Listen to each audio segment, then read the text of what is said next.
Zoki Pesonam Idrola Pencha Sang Shok. I go for refuge until I'm enlightened to the Buddha, the Dharma, and the Supreme Assembly. On my practice of giving and the other perfections, may I become a Buddha to benefit all sentient beings. May all sentient beings have happiness and the causes of happiness. May all sentient beings be free from suffering and the causes of suffering. May all sentient beings be inseparable from the happiness that is free from suffering. May all sentient beings abide in equanimity, free from attachment for friends and hatred for enemies. May all sentient beings have happiness and the causes of happiness. May all sentient beings be free from suffering and the causes of suffering. May all sentient beings be inseparable from the happiness that is free from suffering. May all sentient beings abide in equanimity, free from attachment for friends and hatred for enemies. May all sentient beings have happiness and the causes of happiness. May all sentient beings be free from suffering and the causes of suffering. May all sentient beings be inseparable from the happiness that is free from suffering. May all sentient beings abide in equanimity, free from attachment for friends and hatred for enemies. Reverently I prostrate with my body, speech, and mind. I present clouds of every type of offering, actual and imagined. I declare all my negative actions accumulated since beginningless time, and rejoice in the merit of all holy and ordinary beings. Please remain unto the end of cyclic existence and turn the wheel of Dharma for living beings. I dedicate my own merits and those of all others to the great enlightenment. And we'll recite praise to Shakyamuni Buddha on page 73.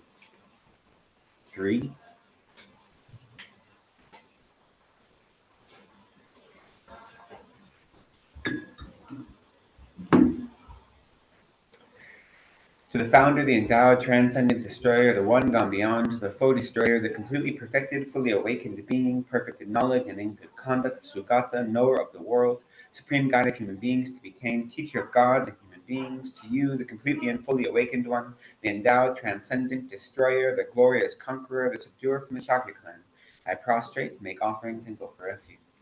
To the founder, the endowed, transcendent destroyer, the one gone beyond, the foe destroyer, the completely perfected, fully awakened being, perfect in knowledge and in good conduct, Sugata, knower of the world, supreme guide of human beings to be tamed, teacher of gods and human beings, to you, the completely and fully awakened one, the endowed, transcendent destroyer, the glorious conqueror, the subduer from the Shakya clan, I prostrate, make offerings, and go for refuge.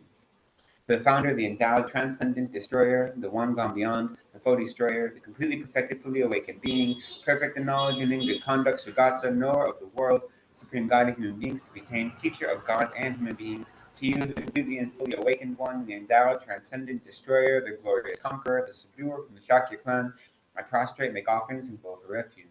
When, O supreme amongst humans, you were born on this earth, you paced out 7 strides and then said, I am supreme in this world. To you who were wise then, I prostrate. With pure bodies, forms supremely pure, wisdom ocean like a golden mountain, fame that blazes in the 3 worlds, winner of the best, Lord, to you I prostrate. With the supreme signs, face like spotless moon, color like gold, to you I prostrate. Dust free like you, the 3 worlds are not, incomparably wise one, to you I prostrate. The Savior having great compassion, the Founder having all understanding, the field of merit with qualities like a vast ocean, to you, the one gone to thusness, I prostrate. The purity that frees one from attachment, the virtue that frees one from the lower realms, the one path, the sublime pure reality, to the Dharma that pacifies, I prostrate. Those who are liberated and who also show the path to liberation, the holy field qualified with realizations who are devoted to the moral precepts, to you, the sublime community intending virtue, I prostrate. Homage to the Supreme Buddha, homage to the Dharma refuge, homage to the great Sangha, to all 3 ever devout homage.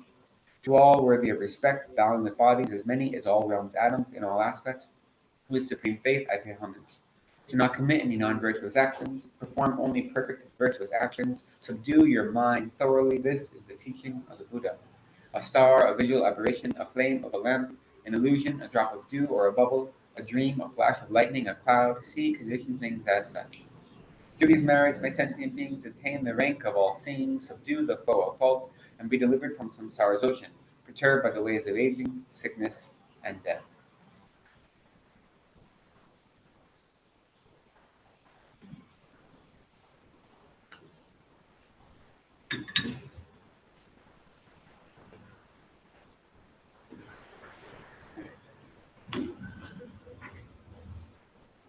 I'm glad you could join me this morning, continuing our study of text.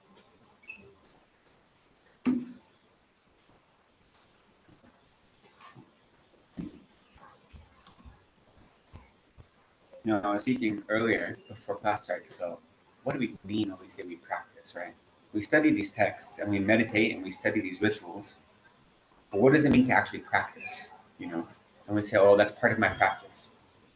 What does that mean? Does it mean what we do when we meditate every day? Or does it mean what we do when we live the rest of our lives? And what's the utility of studying a text like this and studying these sacred teachings if they only inform the 30 minutes or 1 hour a day where we meditate? So our practice, obviously we need to do these study and meditation because that deepens our awareness, right? It makes the teachings become one with our mind. But if we don't live our lives in a way that's in accordance with the teachings, and we don't let these teachings saturate everything we do, then there's really no point, right? So when I think of my practice, obviously living in a monastery, it's a little bit different. It's easier to realize that my practice is everything I do. But even then, not really, it's like I'm essentially at a university. A lot of what you do is just study. It feels so divorced from actually trying to become a Buddha and trying to help other sentient beings because it can be very dry, right? And it's the same with no matter what our lives are. We have to go to work, we have to take care of our family, we have to do whatever it is. So what does it mean that this is our practice? Every moment of our life is our practice. And I think that's especially important for a couple of reasons. One, right now, the news is so overwhelmingly devastating with the wars that are happening, the war in Ukraine and the war in Gaza, especially, and the fact that there is literally genocide happening that world governments are supporting and they're okay with in the name of vengeance and retribution. And you say, well, how can I live in this world and have a practice when that's what I'm facing? Regardless of one side being right or wrong or anything like this, right? It's still an incredible tragedy. Something almost 2,000 Israeli lives killed, almost 7,000 Palestinian lives killed, almost half of them children. Like, there's no way that's not a tragedy. Regardless of anyone being at fault or not at fault, it doesn't matter, right? So what does that mean for my practice? How can I take that suffering that I experience in the world, in samsara, live with that and still practice and find happiness in my life? How can I find happiness and calm and peace in a world that is so overwhelmingly full of despair? And that's what our practice is for. That's why when we meditate, when we study, it has to be brought into our everyday life. Because we have to be able to see the suffering, experience it, have compassion, altruism, have empathy, and then see what is in our scope of practice. What can we do? Is there something we can do in our lives to help those individuals? And if not, what can we do in our lives? Make sure our lives are motivated only by the Dharma. And then let that Dharma be the raft that keeps us above the waves of sorrow and suffering in this ocean, right? The Dharma, even though we experience sadness, we experience grief, this Dharma is keeping us afloat. And we let it guide us to our happiness. That happiness isn't because we want to be free of suffering ourselves, because we're of no use to others if we are overwhelmed, right? If we let our suffering and our grief and our despair overwhelm us and we drown in it, then how can we be of benefit to others? So I look at the news and it breaks my heart. And I take that pain and I take that misery into my practice. And I try to feel it as much as I can. And I try to experience it.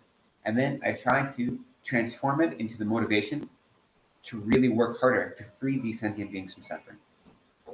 Because we can say the loss of life is atrocious, but the greater enemy is the mind that grasps to the self and the mind that of self-clinging, right?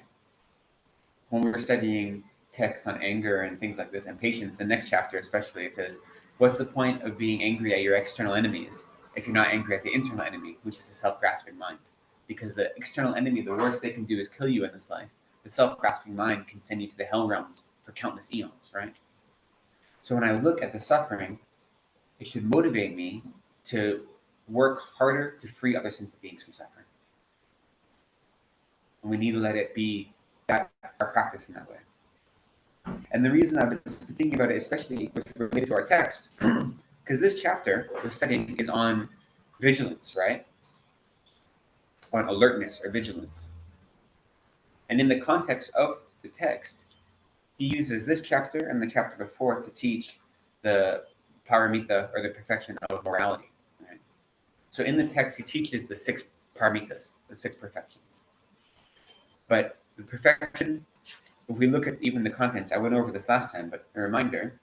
So the 6 perfections, right, are generosity, morality, patience, vigilant, or joyous effort. I'm thinking in Tibetan. So joyous effort, or meditation, or concentration, and then wisdom, right? And so if we look at the table of contents, the subject of each of the chapters, well, we have, starting in chapter 6, patience, enthusiasm, meditation, and wisdom. Those are direct, right? But you're missing the first 2, which is generosity and morality, or ethics. And so we say, well, the beginning, the first 2 chapters are about generating bodhicitta.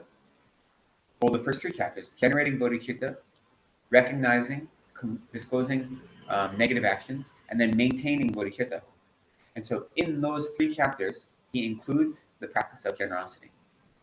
And then in the 4th and the 5th chapters is the practice of morality. And so usually when you study the practice of morality, you study the 10 negative actions, right? You study karma, and you study the vows. Whether it's the Bodhisattva vows, the vows of individual liberation, or the tantric vows, those are all considered the study of morality. But here, he's saying when we study morality, we need to study vigilance, right? And usually vigilance, when you're meditating, especially trying to achieve single-pointed concentration, we say we have these 2 tools. We have mindfulness and vigilance, right? Mindfulness is our ability to focus and maintain awareness of our object of meditation, whatever it is, and mindfulness blocks out our other sense objects or external obstacles, right? So mindfulness is kind of like a barricade or a wall that focuses, or blinders, that focuses our attention to our object of meditation. So that's what our mindfulness is doing. You know, the word for mindfulness in Tibetan, Drenpa, is the same word as memory. You know, remembering. So it's remembering your object of meditation again and again. That's our mindfulness. But what vigilance is doing, vigilance is the mental factor that is then looking at where our mind is actually going. So it's not worried with external distractions as much as internal distractions. So vigilance is saying, am I really engaging in this meditation practice, or am I engaging in some other thought? Is my mind wandering? So vigilance is like, you know, the bouncer at a nightclub that's watching to make sure that you're really staying focused. And we need these 2. So usually when we talk about vigilance, that's what we're talking about. We're talking about this type of mind that we use during our meditation practice to work hand in hand with mindfulness to make our meditation practice stronger and to help us develop single-pointed concentration. So that's usually what we mean. That's what we talk about when we discuss vigilance. But here, he's saying, well, he's not denying that. That's what vigilance is. But it's also a type of morality. And it goes hand in hand with your external actions. So he starts off this chapter by talking about the fact that all of our harm comes from our mind. But then all of our virtue also comes from our mind. And so all of our actions of body, speech, and mind, we can look at vigilance as being the gateway to all of our actions of body, speech, and mind. So if we're able to keep strong vigilance, then that'll help prevent us from engaging in harmful activities. It'll help us prevent us from engaging in the 10 non-virtues. And it'll help us realize when any of the afflictions, whether the primary 6 afflictions or the 22 secondary afflictions, arise in our minds, it'll help us become aware of it. You know, it'll help us say, oh, that's jealousy. Or, oh, that's ego. So it's introspection, or this vigilance, that focuses on those things and recognizes them. And by recognizing them, it changes our external actions. But at the same time, he also talks about, and this we're going to go into more today, how we use our external actions to also practice vigilance. Right? So the first section, like I said, is about how harm and virtue both come from the mind. And then we have to learn how vigilance and introspection help us avoid negative actions, and they help us gather virtue. And those are the sections we've already discussed. Then this last section, which is quite easy to understand, so I don't know. I think what my plan is for today, I should have mentioned this up front. Since this section is quite clear, we'll go through this. And then what I was hoping we could do after our break is recite chanting the names of Manjushri, because that has been advised by the Dalai Lama for Kapja Lama Zopa Rinpoche's students to recite that to help encourage a swift rebirth. It was advice given last week to all of the students. And, it's a really beautiful text, but it can take about 20 minutes or so to recite. And so it's sometimes hard to add into your daily meditation practice. So I thought it'd be a great chance for us to do it together today, if we get through this quickly enough. So that's kind of the plan, is to do that. If it ends up taking longer, then we'll give this as much time as it needs. But it's pretty straightforward, this section. So just so you know, that's the plan. But so in this last section, now that we've talked about all harm and all virtue come from the mind, and then these are the ways to use introspection to prevent yourself from engaging in negative actions, and these are the ways to gather virtue. This last section, and last week, the last class, it was all about like a log, I will remain, right? Like a piece of wood, I will remain. When I experience all these external difficulties, instead of reacting to them, I will stay still and allow my introspection to guard myself from engaging in negative behavior. But so this week, it's how do you use introspection to work for the benefit of others? And that includes how do you entice others to the Dharma, and how do you prevent others from having bad thoughts about the Dharma? And how do you prevent others? The last couple of verses are how to prevent others from avoid giving scandal to others, is how it's described, which means making sure you don't behave in such a way what others see you, they say, oh, someone who practices the teachings of the Buddha behaves like that, therefore those teachings are useless or they're not very good, right? So you're avoiding upsetting other ones. So it's all about external actions, and it's very clear and direct, And so I think about that not only is our practice of introspection, it's not simply to make our meditation stronger, which that is its core function, right? To allow us to achieve single-pointed concentration. But by doing that, that's how we gain virtue, and that's how we prevent negative actions. And because of that, we can see there's a relationship between our physical actions and our mental actions. And it's not just a one-way street. It goes both ways. So by acting in such a way physically, that helps tame your mind. There's a reason that there are so many vows, for instance, for monks and nuns. Of the monks, the monastic vows, I have 253 vows as a fully ordained monk. A lot of those vows are about how I carry myself and how I exist in the world. And it's not simply because, it's because by embodying and living that way, it shapes your mind, right? So your physical actions can shape your mind because you're creating new habits. So what some of these are saying is, here, we'll go through them together and we can talk about it a little bit then. But I just like to think of this relationship between people. We always say that of the actions of body, speech, and mind, the most powerful are actions of mind, right? Because every action of body and speech is preceded by a moment of mind. So those are the most powerful. That's why setting a strong motivation is so important. And that's true. But it's not only a one-way street. So we can use our actions of body to help shape our mind, to help our mind become more tame and more disciplined and more focused.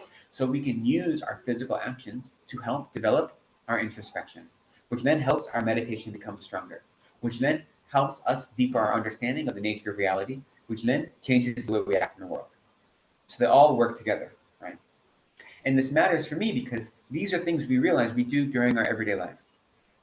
Some of these are how I react to others, not when I'm at a Dharma teaching, but when I'm just in a crowd of people, how I behave. And so this is exactly what we're saying is this is our every moment of our life. That's our Dharma practice. It's not just when we're meditating or studying, which is why this is so useful. And to see this back and forth between our physical and our mental, that it's not only a one-way street. So we finished with verse 83 last week, which is on page 47. And so I thought we'd recite that one again and then go into 84. Because they do kind of go together, even though it's a dividing line between those two. So starting on verse 84 is if you look at the the subject, the like the division or the contents, this is where the new section starts. It's called the discipline of working for the benefit of others. Starts on verse 84. But 83 says, the perfections such as generosity are progressively more exalted. But for a little morality, I should not forsake a great gift. Principally, I should consider what will be of the most benefit to others. When this is well understood, I should always strive for the welfare of others. The far-seeing merciful ones have allowed a bodhisattva to do some actions for others that were forbidden, or to do some actions that were for others forbidden. So what that's saying here, we talked about it briefly. They do say that the practice of the 6 perfections become more and more profound and more powerful. So of the 6, generosity is the easiest and the least powerful, and the practice of wisdom is the most powerful and the most profound. So it goes like that. So if you're in a situation where you could practice, let's say, ethical discipline, but you practice ethical discipline at the expense of practicing generosity, they're saying you should practice the one that's more powerful.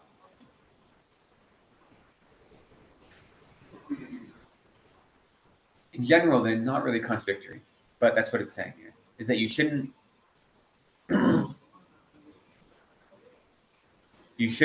be so slavish to the rules to see avoiding benefiting others in a more meaningful way. So you have to see what is the most maximum benefit I can do. And that goes on to the next verse where it says, when you really understand this, they said it's permitted to do some actions that others can't do. So the Buddha can't give you, you can't get permission to not accumulate negative karma, right?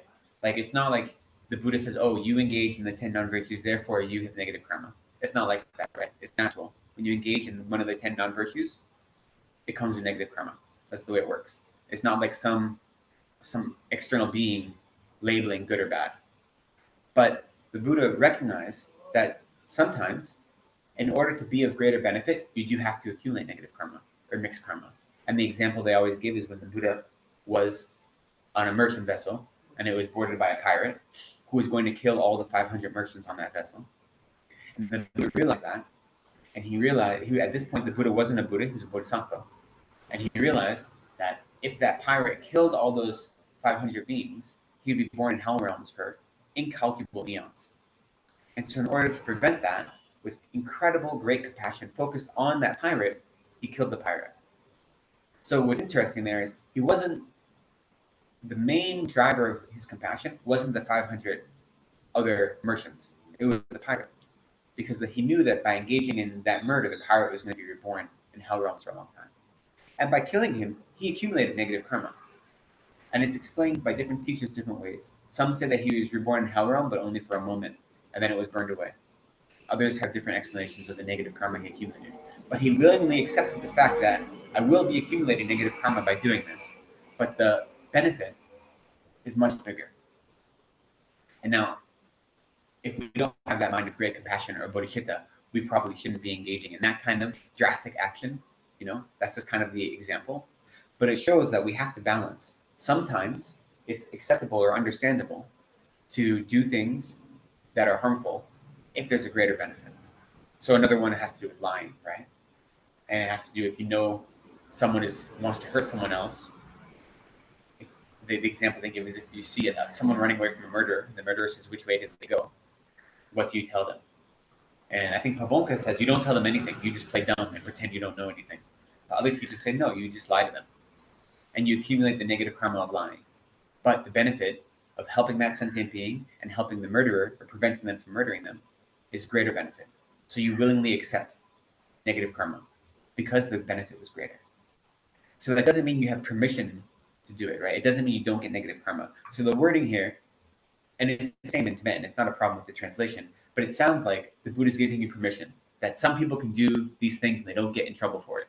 It's not the way it works. No one's getting us in trouble. Like, karma is natural law and effect, cause and effect, right? So that's what this verse is saying.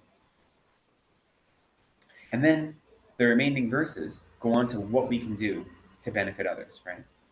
I should divide my food amongst those who have fallen to lower realms, with those without protection and practitioners, and eat merely what is sufficient for myself. Except for the 3 robes, I may give away all. So as a monk, traditionally there are 3 robes that a monk has to have. And what he's saying here is, I should be living a life of simplicity. When I have more than I need, I should be giving it away to those who need it more than me. I should only keep the bare minimum of what I need, because when I take more than that, what am I using it for? Am I using it just to feed my attachment and my ego, or is it actually being of benefit to me? And this relates to our introspection, because when we surround ourselves with things that we don't need, but we think we need them, then we're inviting more distraction into our life. Right? We're inviting more opportunities for attachment and for desire. So when you're really honest and say, what is the minimum that I need that I can maintain contentment and a fulfilling life, and I can actually work for others, then we keep that. And now, as a monk, I have luxury wearing the same clothes every day. So I only need my 3 robes. As someone living in the world, it'd be difficult to only have one set of clothes. Especially because living in society, people would start thinking of you very strangely. Even if you kept your clothes clean and everything, if you wore the same clothes to work every day, people would start having strange ideas about you. And for most people, that would become an obstacle, right, to being a benefit. If everyone thought, oh, you're that weird person, then it's hard to be a benefit, right? So you have to find the balance and say, okay, maybe as a lay person, I can have more than one set of clothes. But am I doing it just because I like nice clothes? Or am I doing it because this is what I need to be part of society so I can be more meaningful and more helpful to others, right? So we always have to find that balance. A lack of attachment and a lack of desire doesn't mean we don't have nice things.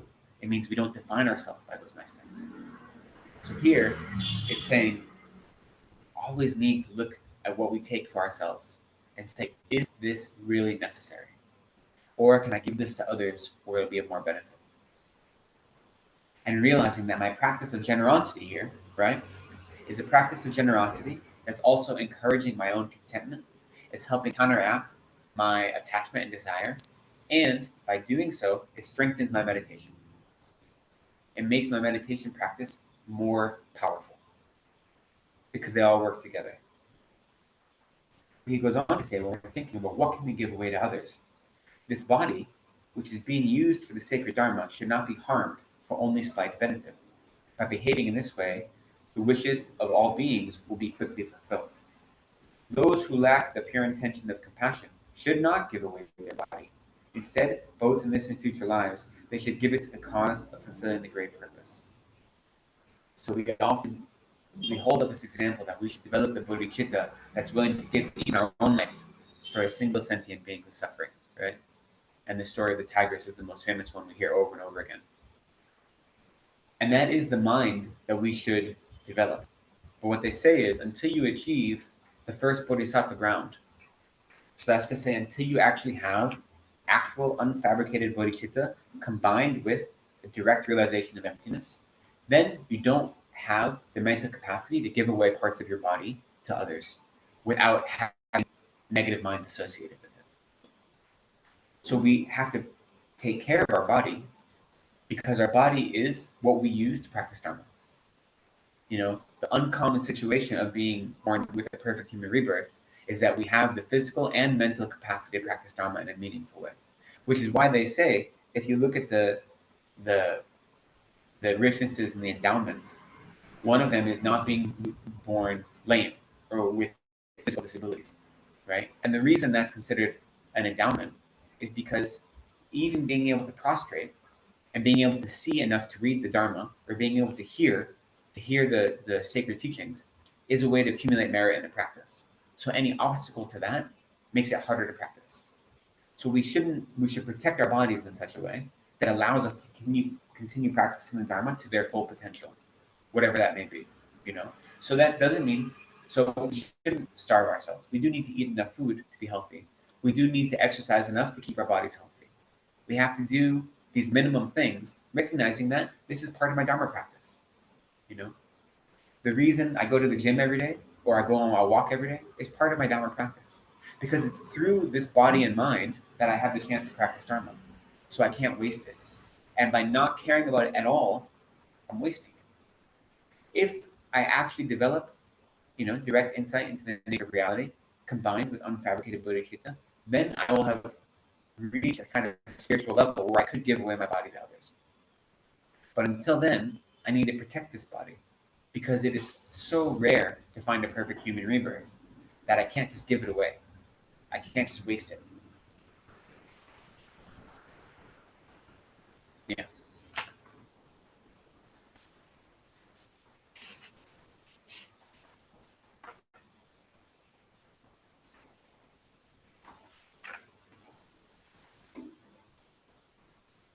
Then it goes on to say, the Dharma cannot be explained to those who lack respect, to those who, like the sick, wear cloth around their heads, to those holding umbrellas, sticks, or weapons, or to those with covered heads.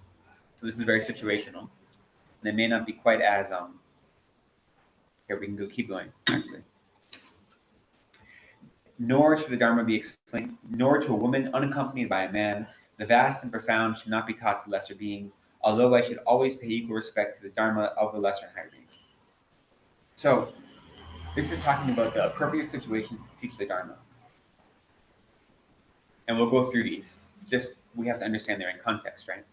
So, to those, like this, first, to those who lack respect, you shouldn't try to explain the Dharma to those who have no interest in practicing the Dharma, that have no respect for the Dharma.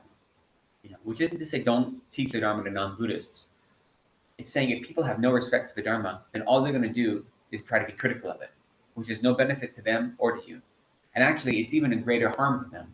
To criticize the Holy Dharma is really negative karma, right? So you shouldn't teach the Dharma to someone that's only going to criticize it, that's only going to disrespect it.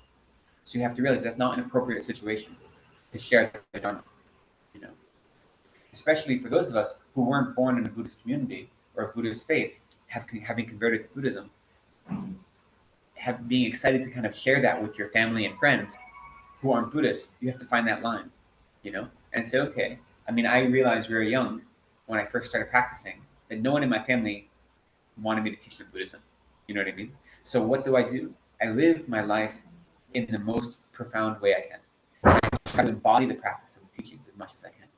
And any teaching I give to people like my family is through my example, not through a direct teaching, because that's not the appropriate situation to give a direct teaching. So that's the first one. You should never teach the Dharma to those who lack respect. To those who wear cloths around their heads, who are sick. This is saying recognize the appropriate time to teach the Dharma, So you wouldn't go to a beggar on the street and be like, oh, the suffering doesn't matter. You should practice the Dharma. Because that's not helpful to them, right? So you have to recognize the context when teaching is helpful. Now, to some Buddhist practitioners who are sick, I know some who have strong illness, and getting teachings on Dharma is very helpful for them to overcome their emotional distress about their illness. But that's because they're already inclined towards the Dharma. But again, it's recognizing when is the appropriate way to teach the Dharma. This next line, I'm not really sure why it's inappropriate to those who are holding umbrellas. I don't know. But to those holding sticks or weapons, again, it has to do with where their mind is, and what is appropriate. So we say it's not appropriate for monks to even touch weapons, to be near weapons. And so those who are engaging in violence, who hold weapons, even if they're not engaging in violence, but the fact that they hold these instruments of violence, they're not an appropriate object to be receiving Dharma teachings at that time. And those with covered heads is referencing monks who take their outer robes and just do this, lazy, and are being disrespectful of their robes, is what it's referencing. And actually, I've been at teachings with Dalai Lama where it's been very sunny, and he said, you know what? It's very sunny, and it's dangerous for you to be in the sun, so it's okay for you to put your robes over your heads. And he's given us explicit permission to try to protect ourselves from the sun by using this robe and covering our heads. But in general, that's disrespectful, and it's not wearing the robes appropriately. So it's saying if this person isn't engaging in inappropriate behavior, you shouldn't be teaching them Dharma at that moment because they're not an appropriate vessel, right? We talk about, for our practice, what it means to be an appropriate vessel, to receive Dharma teachings, right? We don't want to be like an overturned pot or a pot that's stained or a pot that has a crack in it. So that's from our side. In the same way, when we're teaching or sharing the Dharma, we don't want to teach it to people that are only going to receive it incorrectly. And that goes for all of us, right? You don't have to be considered a Dharma teacher to be teaching the Dharma. All of us here have opportunities to share the Dharma with other people in our life, either directly or indirectly. And we just have to be mindful of how we do it. So then the next line, it should never be taught to a woman unaccompanied by a man. Well, that is, you have to remember, this is being taught to monks. And so this is saying, as a monk, it's inappropriate for me to be alone with a woman who isn't part of my family. that comes up later. It's one of my vows, actually. So even being here, there's no other men or other monks here. In this situation, it's appropriate because there's more than one woman, but to be one-on-one with a woman who isn't part of my family member is actually inappropriate. And so that's why you see if any monks have like private consults, they always try to leave a door open. Even, I mean, for 21st century reasons, that's also a good thing. But even for monks' vows, I shouldn't be alone with a woman, right? Just because even if I don't have a sense of attachment or sexual attachment or desire, and that woman doesn't, others might see it from the outside, and they can have that wrong mind. Why is that monk alone with that woman? You know. So even if it's not from my side, it's still protecting it from the outside as well. So that's what this line is. It has nothing to do with a woman's capacity to study Dharma. It has to do with what's appropriate as a teacher and what's appropriate in the environment. So that's the important thing to know. And to say, if this is being taught to a nun, you shouldn't be teaching to a man who is by themselves, who isn't a member of your family or accompanied by another woman. That'd be a perfectly appropriate understanding of that as well. It has to do with making sure that you and the student aren't in a situation where either one of you could develop attachment or sexual attachment or desire, and where no one from the outside could misunderstand it. So those are two things you're protecting from. And you know, that's important. It's important because the Dharma is a sacred thing, and obviously what other people think of it, non-Buddhists, they care or don't care, doesn't affect the validity of the Dharma, right? But anything we do in our lives should only be to support the Dharma. So if we ever engage in activities that can cause others to have doubt regarding the teachings of the Buddha, then that's not a helpful activity. That's a harmful activity. And that affects our meditation because it's all related, right? My ability to meditate and my ability to develop strong concentration is in relation to how other people understand me. It shouldn't be, but it is, especially as a beginner, right? Because all these things work together. When you've developed a strong enough mind and you see like the old tantrikas, you hear the story of like Tilopa and these who engage in the behavior of madmen, right? Who like sit at the river catching fish and like ripping their body, like, eating them raw from the river. And they look like madmen to the outside because they're really these great tantric masters. Those are really uncommon, right? So yes, we shouldn't base all of our behavior on what others think or say, what worldly people think or say. Because worldly society is following the 8 worldly dharmas. And we're trying to abandon the 8 worldly dharmas, right? We know that. But at the same time, if our actions are so contradictory to the environment we're in that it causes people to lose respect for us, or people to doubt us, or people to say, obviously, the Dharma they practice is invalid, that makes it harder for us to practice. So unless we already have a strong practice and we're some great tantric master, we need to try to find that line, you know? So we have to realize what community we're in and how we can be part of that community without disrupting it. So the vast and profound should not be taught to lesser beings. So this is saying, you know, just as the Buddha taught different teachings to meet the dispositions of the different students, you shouldn't teach emptiness to those who aren't suitable vessels for teachings and emptiness. And you shouldn't teach the vast. So vast and profound is referencing, the 6 perfections and all the practices that go along with the 6 perfections. And profound is referencing emptiness and all the practices that go around with understanding emptiness.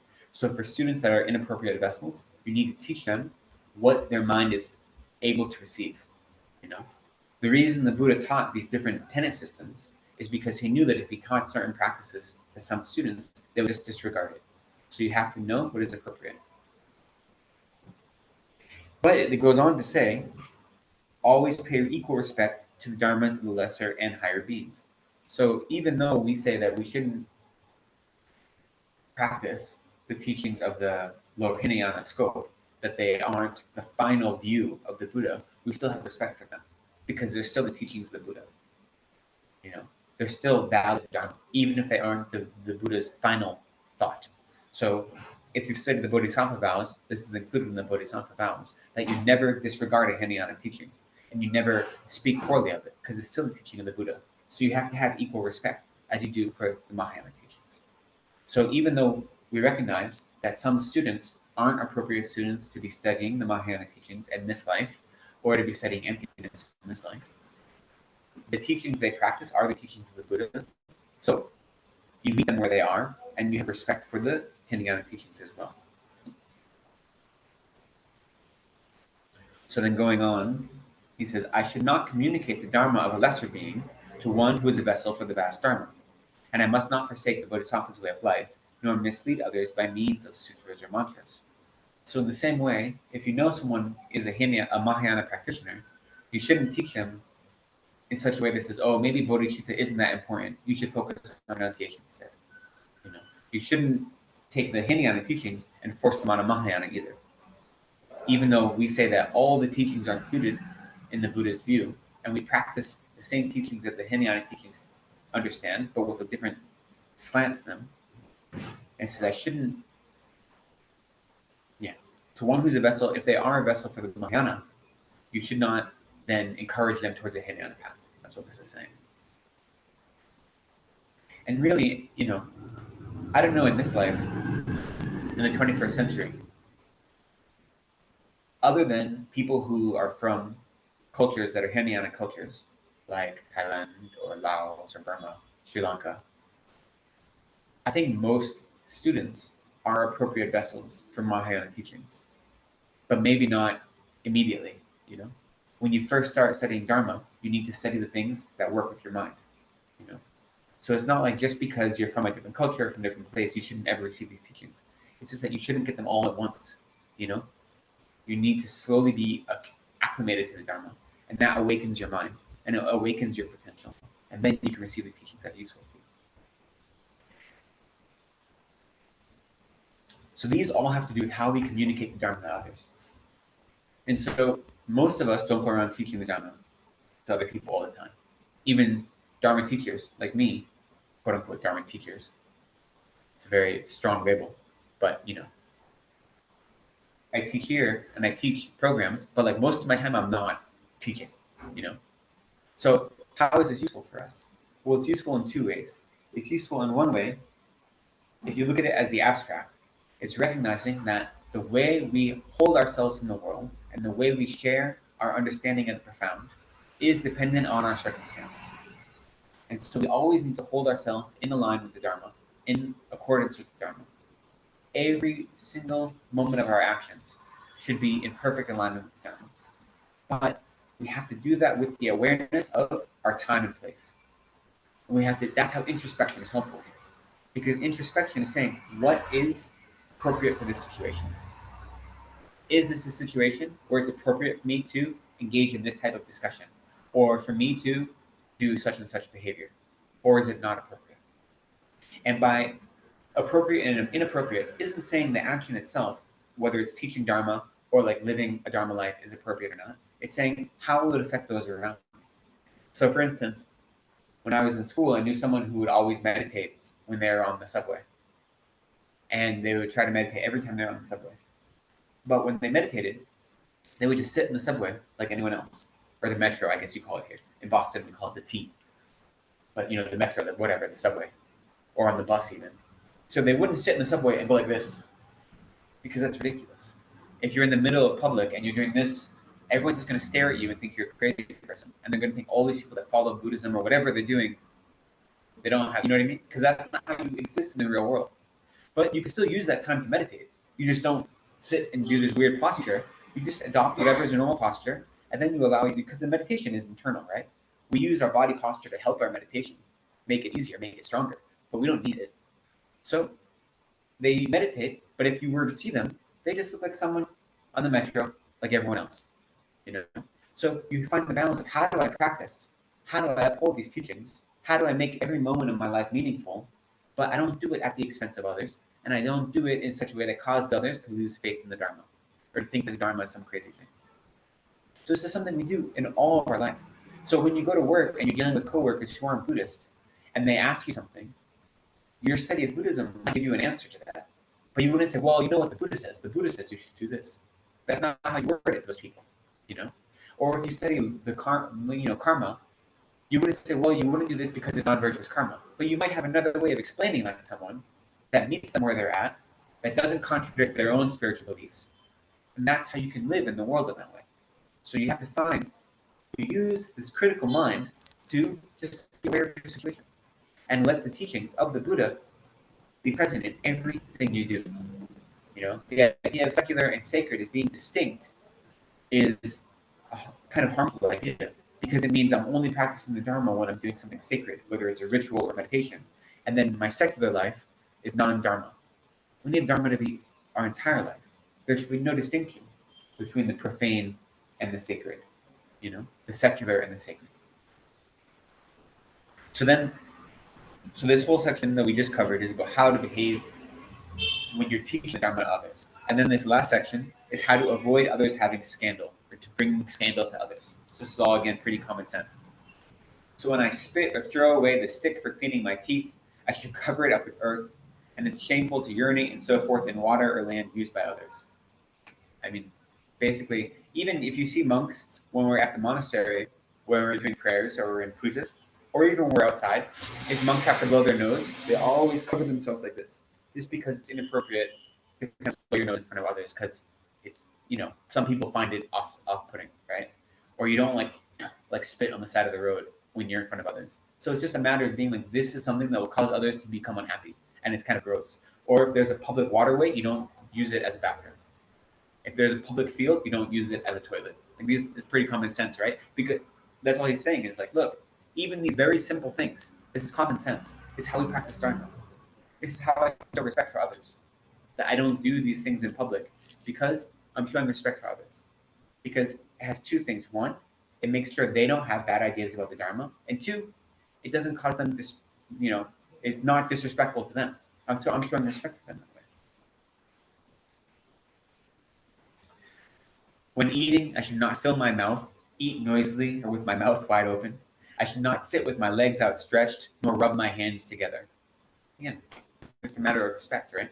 It's a matter of recognizing the environment you're in and meeting others where they are. I think I mentioned this before, but of the vows I have as a fully ordained monk, I have a number of vows that say what kind of noises I can make when eating food.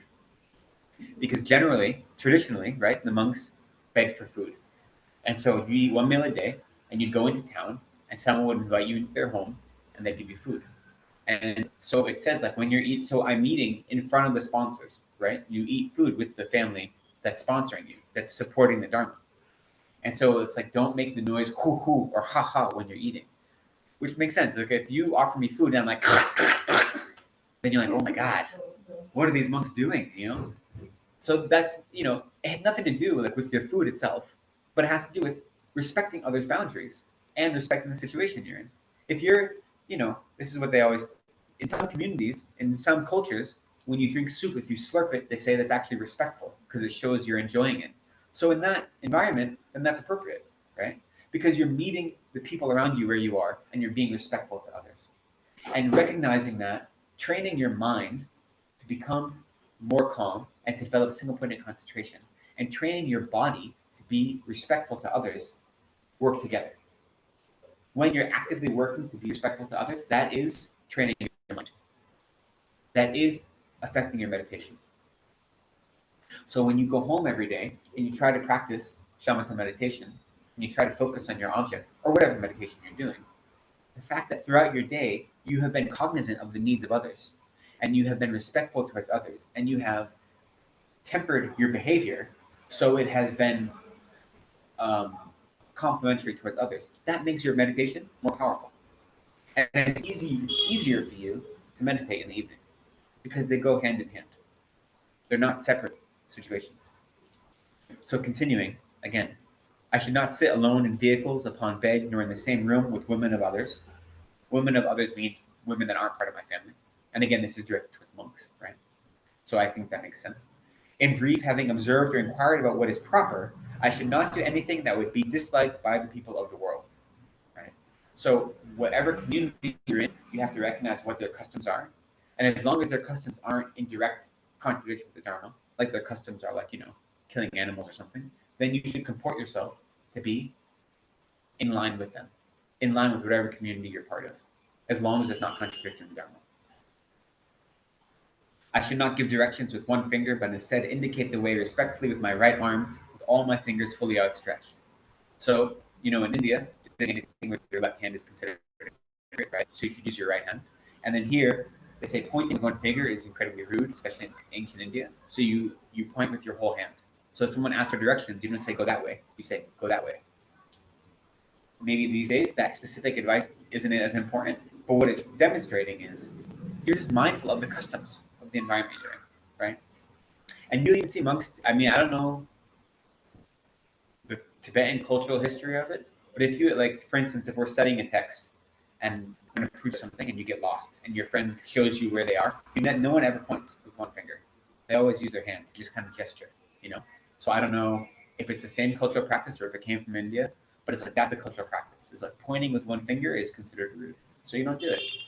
And even if you say, "Well, I don't mean anything by it," but if others experience it as rude, their experience is valid, right? And so you're validating others' experiences. And by doing that, you are making, you are working to benefit their minds because you don't want to cause unnecessary disruption to their minds. If people's behaviors are harmful, then you should contradict them, right? You should contradict harmful habits. And that's good to do. But if these are neutral habits and it just has to do with customs, then why would you go out of your way to disrupt them? But instead, you should take others' experiences as valid, which is something we don't do a lot these days, right? A lot of people think if I didn't mean this, you interpreted it the wrong way, therefore you're wrong, right? Like I didn't mean to upset you, so you shouldn't be upset by it. Well, that's their experience. Their experience is valid, even if it wasn't your intent, right? So because of that, you should take the validity of their experience into account and say, I respect that's your experience. That wasn't my intent. What can I do to make sure we all have the same experience, right? And these days, we're so quick to jump on people and we think they're being too sensitive or they aren't listening to my real intention that we don't pay attention to what they need and we invalidate their experiences. And I mean, this has happened for centuries to women in general, right? Like women are told repeatedly that their experiences aren't valid. If we look at all the history of Western medicine, women are repeatedly told, "Oh, you don't. That's all in your head. You don't really have a sickness." For like centuries, chronic fatigue syndrome wasn't diagnosed. It's called hysteria, and hysteria has to do with like the cycles of the moon, and it's something only women get, and it's all invented in their head, right? Because men didn't take women seriously. When women have experiences of pain during childbirth or even during sickness, men didn't take them seriously, and then women die because of it, right? Because they're saying they don't give validation to the experience of others. So you are in a group that I have to explain that to. You've experienced it, I'm sure. But I think in contemporary society, it goes a lot of ways, you know? And so we have to just recognize that people's experiences are valid. And this isn't what it sounds like such common sense. I mean, this is from the 7th century, right? That's what blows my mind about this. These teachings are something you could talk about in a contemporary, in a contemporary training for like diversity and equality training. It's from the 7th century, so it's not new, right? What is this reminding us of is this is the teaching of the Dharma. This is the teaching of the Buddha. This kind of behavior, this kind of awareness, is perfectly in line with what the Buddha said. So for me, that's empowering. You know, when I look at diversity training and I look at these things that are like seem like new 21st century like ideas, you're like, no, no, no. These are Dharma. The Buddha taught this. Maybe the language is a little different, but this is the teachings of the Buddha. It's showing us how to be in the world. I should not do anything that would be disliked by the people of the world. Nor should I wildly wave my arms about, but I should make my point with slight gestures and a snap of my fingers, otherwise I shall lose control. So this, I think, is important. Lose control has two connotations. One, so it's saying again, I shouldn't be more exuberant than I need to be, right? Lose control has two connotations. One is others will lose respect for me. So if I'm behaving in this grandiose way and I'm going everything over the top, people won't take me seriously. So I lose control of my audience, you could say. But then also, personally, I lose control. Because how easy it is to get yourself worked up, right? Think of when some small, unpleasant thing happens. And then you think about it, and all of a sudden that small, unpleasant thing has become a huge obstacle that you've created for yourself. So you can work yourself up. These negative actions, these negative minds grow and grow and grow and grow. And so it's saying here, when I'm trying to engage with others, I want to make sure my body and my mind are lined up and that I'm not feeding into this negative mindset. So I don't lose control of my mind and I don't lose control of the audience in those two ways. Audience is not a good term, but you know what I mean, right?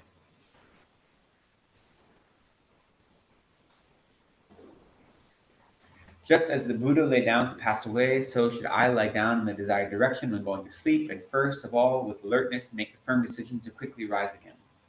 So they often say that when we sleep, we should try to adopt the lion posture of the Buddha, lying on our right side with our right hand under our face and our left hand flat on our hip, with hypothetically our head pointed to the south. And that is paralleling the way the Buddha lied when he showed the aspect of parinirvana. It's good to try to do this. Sometimes people just can't. It's uncomfortable for their bodies. So in that case, you visualize that you're doing it. And the reason that's useful is you're just putting yourself in the same continuum as the life of the Buddha. They say even, I make the firm decision to quickly rise again. Some teachers advise every day we could think of one day as being like a representation of our whole life. So we wake up in the morning, and that's similar to our birth. And then when we reach mid-afternoon, that is, we've reached middle age. And then by evening, we're living a life of old age. And then as we go to sleep, that's death. And any dreams are like a bardo in between. And every day we can live our life as if it's a whole life lived in a single day. And when we think of it that way, see how that changes your behavior for the day. I'm freshly born again every day. So when I'm freshly born, all the opportunities are in front of me. And then by middle age, or as an adult in the afternoon, what have I done in the morning to affect my maturation into adulthood, right? And then in old age, how has my life led to the point I'm in now? And then how can I have a comfortable death, And then in the bardo, what dreams I have, how do they affect when I wake up the next day? So they say we can practice in this way. But here it's saying, for most of us, if we're not able to engage in dream yoga, then it's more important to be awake, to live the next day so we can continue practicing Dharma. So I make the firm decision, I'll sleep enough to keep my body healthy, and then I'll wake so I can continue practicing Dharma. Although I am unable to practice all the limitless varieties of Bodhisattva conduct, I should certainly practice as much as has been mentioned here of this conduct that trains the mind. So again, recognize your own limitations and do the best you can do. 3 times by day and but 3 times by night I should recite the Sutra of the Three Heaps. 4, by relying upon the Buddhas and the awakening mind, my remaining downfalls will be purified. So who knows what the Sutra of the Three Heaps is? I guarantee you all know it, you just don't know it by that name. The 35 confessions, the confession to the 35 Buddhas is called the Sutra of the Three Heaps. And it's called that because it contains the heaps of confession, rejoicing, and karesana, not purification. Confession, rejoicing, and dedication. So that's why it's called the Sutra of the Three Heaps. So it's the confession to the 35 Buddhas. And of course, the FPMT and Lama Zopa has like a much more elaborate version that includes the 7 medicine Buddhas and all these visualizations. So if you have time to do that every day, it's really beneficial. I was reading that the Chinese tradition has confession to the great 88 ones. And so they take that sutra of 35, and then they have another group of 53 that they add on to it. So instead of 35, it's 88. So there's many traditions like this. So that's what that's referencing. So if you have the time to practice that, you can see that Shantideva is advising it. He's saying it 3 times a day and 3 times a night. So what he means by that is, if you've done the confession to the 35 Buddhas, you recite it 3 times. So each Buddha's name you recite 3 times. And that's what he means, like 3 times in the morning and 3 times at night. Whatever I am doing in any situation, whether for myself or for the benefit of others, I should strive to put into practice whatever has been taught for that situation. There is no such thing as something that is not learned by a bodhisattva. Thus, if I am skilled in living in this way, nothing will become non-notorious. So this is exactly what I was mentioning before. Everything we do in our life, every moment, is our practice of Dharma, no matter what the situation is. So we need to use the mind we cultivate during meditation to then, when we're not meditating, to analyze our situation and say, what is the most appropriate Dharma activity I can do in this situation? How do I hold myself in a way that I'm continually living the life of a bodhisattva, no matter what the situation is? Because there is no situation that is something where a bodhisattva couldn't act appropriately. There is nothing that is not learned by a bodhisattva. Whether directly or indirectly, I should not do anything that is not for the benefit of others. So for the sentient beings, I should dedicate everything towards awakening. Never, even at the cost of my life, should I forsake a spiritual friend who is wise in the meaning of the great vehicle and who is a great Bodhisattva practitioner. I should practice entrusting myself to the spiritual master in the manner taught in the biography of Sri Sambhava. This and other advice spoken by the Buddha I can understand through reading the sutras. So here again it's saying that as part of the practice of Mahayana, reliance on a proper guru is incredibly important. So we should always ensure that we don't do anything that forsakes the guru's advice or wishes. And what he's referencing here is a chapter from the Gandhavyuha Sutra. And actually, in our book, we have this footnote that gives exactly what he's talking about here. So on page 172, in the Gandhavyuha Sutra, it says, one should honor and respect the spiritual friend with a mind like the earth, which does not become discouraged, although it bears all burdens, with a mind like a diamond, which is indestructible in its intention, like a mighty fence, which cannot be breached by any suffering, like a servant or a slave who does not complain having to undertake all the tasks, like a sweeper who has relinquished all self-importance, like a vehicle in bearing heavy loads, and like a pet dog in not becoming angry, like a boat which does not object to coming and going, and like a wise son in beholding the face of the spiritual friend. Noble son, you should recognize yourself to be a sick man, the spiritual friend to be the doctor, his precepts to be the medicine, and an earnest practice to be the way to treat the sickness. So this is a really just wonderful verse or paragraph that shows what it means to have proper guru devotion and to rely upon our teachers in the right way, right? So I don't think we need to go into that much more. I should read from the sutras because it is from them that the practices appear. To begin with, I should look at the Sutra of Akashagarbha. So Akashagarbha is one of the sutras, one of the main sutras that teach the Bodhisattva vows. So if you receive teachings in the Bodhisattva vows, there's three sources that they come from, usually, when you look at the 18 root vows and the 46 secondary vows. And they come from three sutras, and the primary one is the Sutra of Akashagarbha. So for us, to read that sutra directly is very beneficial, but also to study the Bodhisattva vows and any teachings on them may be easier for us right now.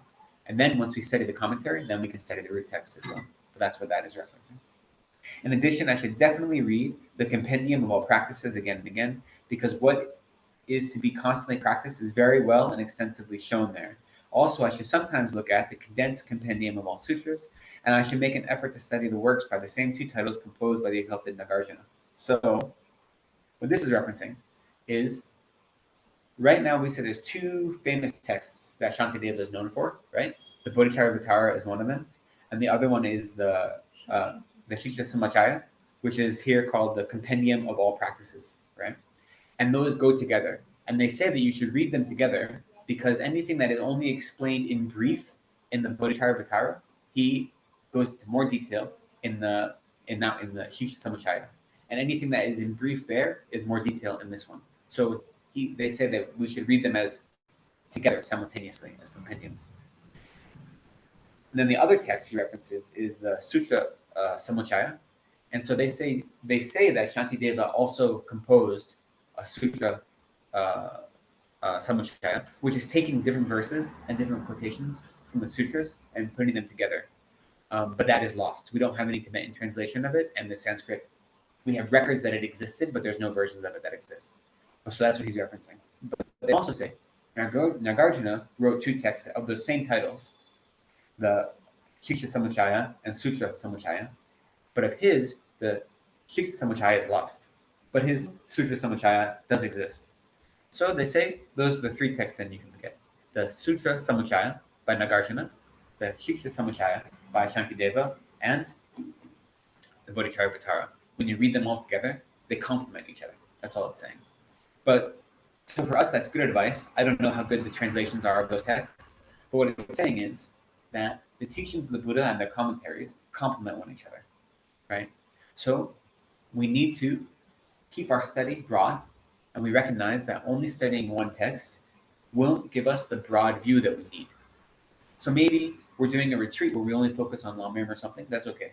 It's not saying don't do that. But in our general practice, we should be studying a variety of texts because some texts may be very clear on some points and not so clear on other points, and other texts are vice versa, right? So that's all this is saying. This is good common sense advice. I should do whatever is not forbidden in those works, and when I see a practice there, I should impeccably put it into action in order to guard the minds of worldly people. So that's the final section on how to benefit others. And then the last two verses are a summary of the whole chapter. And he says, the defining characteristic of guarding alertness, in brief, is only this: to examine again and again the condition of my body and mind. So it's not just the mental action, it's body and mind. Therefore, I shall put this way of life into actual practice, for what can be achieved by merely talking about it? Will a sick receive benefit merely by reading the medical texts? Right? So just by getting a doctor's prescription, that doesn't make you better. You actually have to then do the practice. So that's what he's saying here, is that when we try to start our introspection, just studying it is not enough. We have to do it while we meditate. We have to do it when we're combined with mindfulness, and we have to do it in our everyday lives. And those two work hand in hand. They're not independent from one another. So that's the section on the 5th chapter. That's the whole thing. Any questions? In general, yeah, please.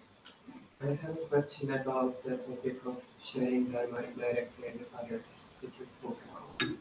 I have received this week a question in a professional setup, group setup, and it occurred to me that the best answer would be like very Dharma inspired. You know, like essentially adapting some of the reflections on the personal life and motivation and so on, and just sharing it without all the explicit Buddhist or religious connotations. Yes, and my first thought was that if I do this, if I like adapt it a little bit and share it, I should fully acknowledge that it comes from Buddhism, that it comes from my teacher, and maybe even a Francis Holiness who is like speaking about secular ethics and things like that. Because if I don't do it, it's essentially that it's like me stealing, because that's how we look at intellectual property. Right? And I have read it in a booklet from FDMD, and there is a license statement there and things like that. Right?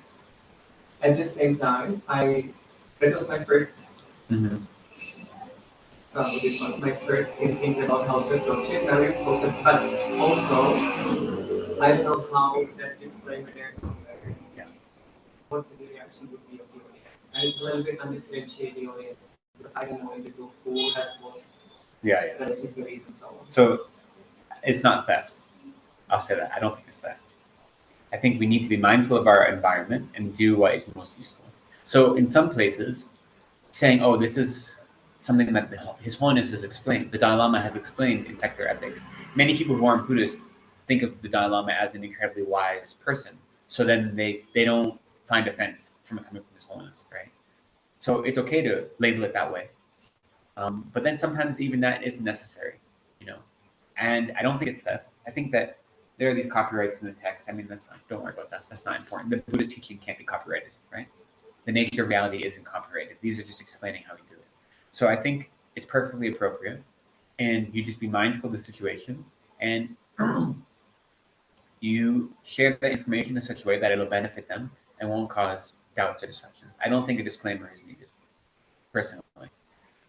Unless you're in an environment where you think that will be helpful, you know. Because, and here's the thing, you're not teaching Dharma to people, you know. So it's okay to modify it to meet their needs, you know. I remember an early Dharma course I was teaching, or not teaching, I was attending, and they're talking about rebirth and the 6 realms, and he was like, "Look, this isn't. When we really study the 6 realms of rebirth, we don't say that you're living like an animal or like it's like a hell being. We actually believe there's different types of rebirth, right?"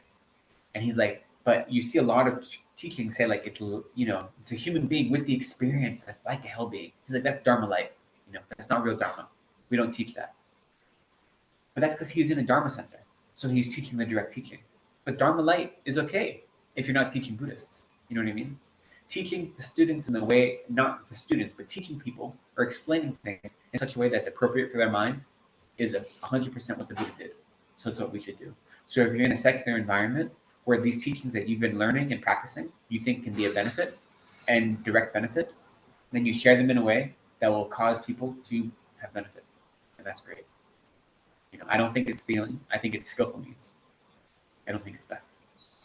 So you just have to find that line. And then if people say, like, where did that idea come from? Then you don't lie, right? You don't be, You know, that's the thing, is you're not doing it to deceive people. You don't want people to think I just made this up, you know. But it's like, this is my experience has shown that this is probably the best way, or this is that idea, you know.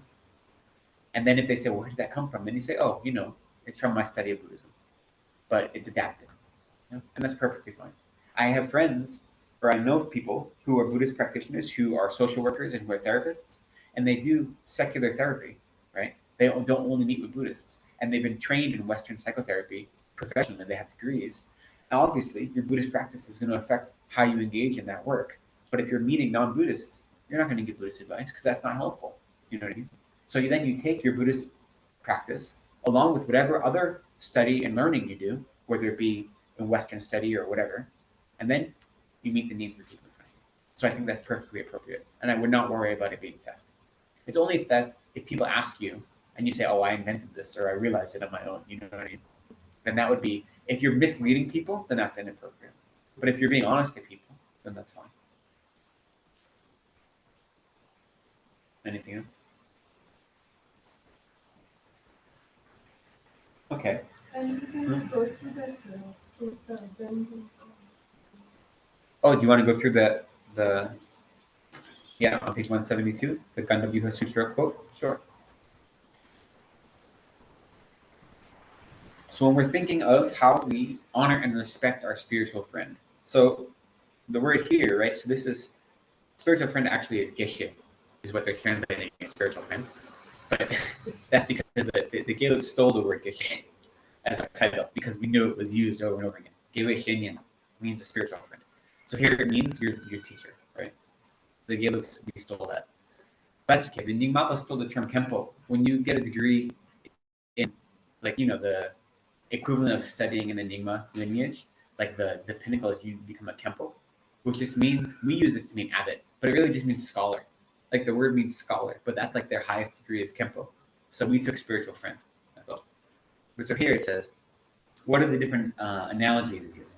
The first one is, when you're focusing on how to engage with a teacher, with your spiritual friend, you should have a mind that's like the earth, that does not become discouraged no matter how much it has to carry, right? So you think that the earth is especially known for its stability, right? So no matter how many teachings or expectations your teacher gives to you, the earth is solid, right? It doesn't waver. So in the same way, we need to have that stability, that firm foundation when engaging, having a mind of respect and honor for our spiritual friend. That no matter what advice they give us, no matter what critiques they give us, no matter what expectations they put on us, we don't allow ourselves to crumble under it, but we have that strong foundation to maintain minds of respect and honor for them in that way. So the earth is like the foundation. So like a diamond, indestructible in its intention. So when you think of your spiritual teacher, you have a mind that is always thinking of them as Buddha, right? And of always recognizing that everything they do is for my benefit. And so therefore, I always keep that at the front of my mind when I think of my teacher or their advice, especially their advice that's difficult to follow sometimes, right? So my mind is like a diamond, or here it's probably a vajra. I'm sure what's being translated as diamond is probably vajra. And so it's not destructible. So my mind that sees my teacher as a Buddha and has nothing but respect and honor for them can't be disrupted no matter what happens. And that way my mind is like a vajra. So it's like an earth in that it's strong and it's foundational. Doesn't matter. It can withhold many burdens. And it's like a diamond that it won't waver. Or a vajra. It's like a fence when it can't be reached by any suffering. So when I am thinking of how I honor and respect my spiritual friend, I don't allow my physical or emotional sufferings to affect my view of my teacher or my dependence on my teacher. So proper guru devotion isn't going to be like, well, I'm devoted to my guru when I'm healthy, but not when I'm sick. Like this. So the fences idea is it's like a blockade that when you experience suffering, that suffering isn't going to affect the way you view your teacher. Like a slave who does not complain at having to undertake all tasks. I mean, to be honest, I think most slaves would complain because that's what slaves are. But anyway, this in a different context and a different word. Basically, as a servant who is doing tasks for someone, when your teacher gives you practices to do, then you don't do them with a mind that says, I don't want to do this. No matter what your teacher expects of you, do it with a mind of joy, recognizing that all they're doing is trying to help you. So in the same way that when Marpa made Milarepa rebuild the statue, the castle, or 9 times, and his whole body became one giant bruise from carrying rocks from place to place, there was never a mind that said, was unhappy about it. You know what I mean? Because the teacher gave him a task to do. And no matter how, we say that the quickest and most efficient way to accumulate merit and to progress in the path is to follow the advice of our teacher. So no matter how mundane the advice might be, how simple it might be, that is how we practice Dharma. So the teacher might give us very simple advice, right? And it's not like do this incredibly complicated tantric retreat and do all these things. He might just give us very simple advice.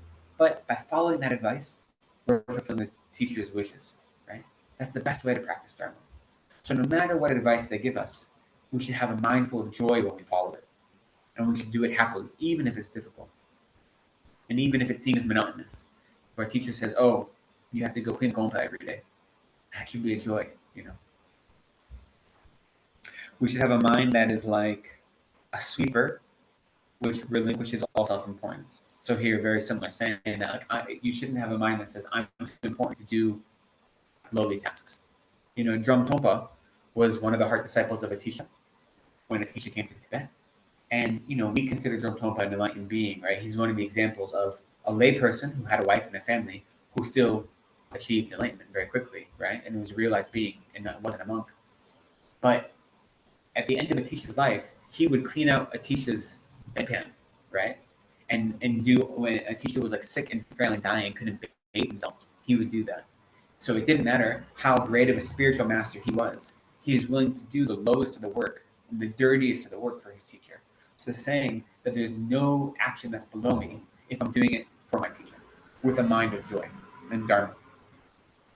So I shouldn't think myself too important for those kind of things. I should be like a vehicle and bearing heavy loads. So similar to the first one of being an earth, is that if you have a cart that carries a whole load of wood, it takes that heavy load and it makes it easier to move, right?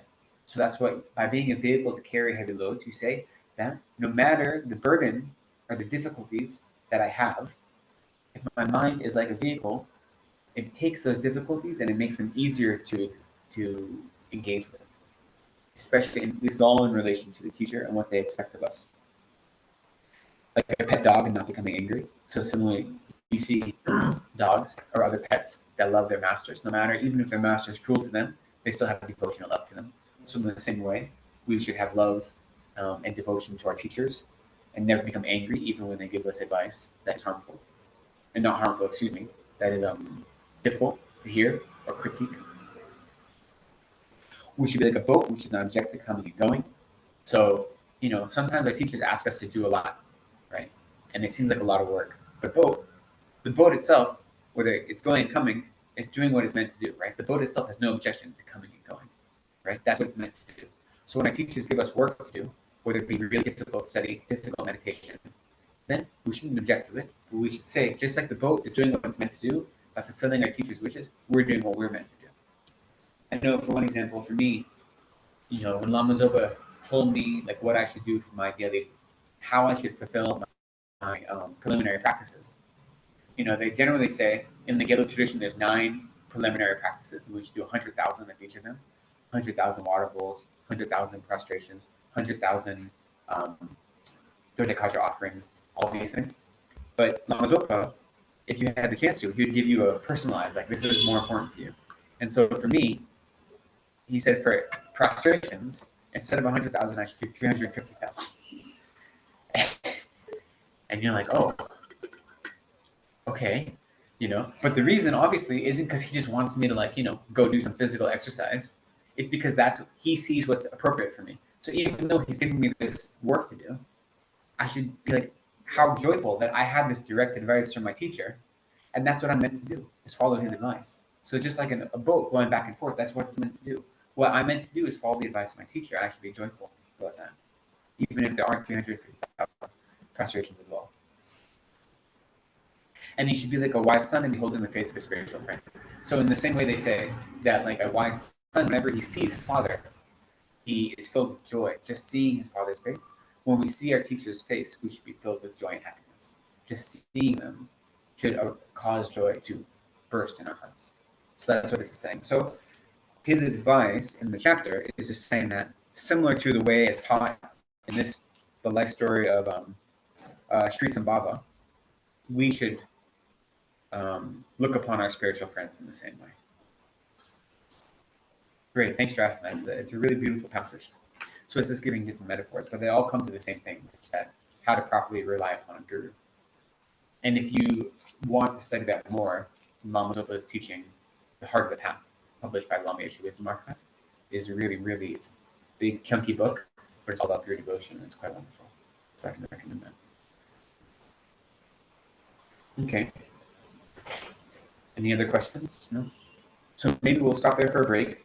We'll take a brief break, have some tea, some biscuits, and then we'll come back and we'll do a meditation. I think we can do like a nice little visualization as well. I'll talk us through it. That goes along with our reciting the names of Manjushri. So we can do both the visualization to go with it and the recitation together. So we'll do that after the break. Okay? Great. Thanks. Then I'm just seeking the water for you again. Friends, why don't you come? When will you come and help yourself? Okay. The others also, please. Yeah, please. Stretch your legs. Some organic oat biscuits that Alice brought. I'm actually very excited. Yeah.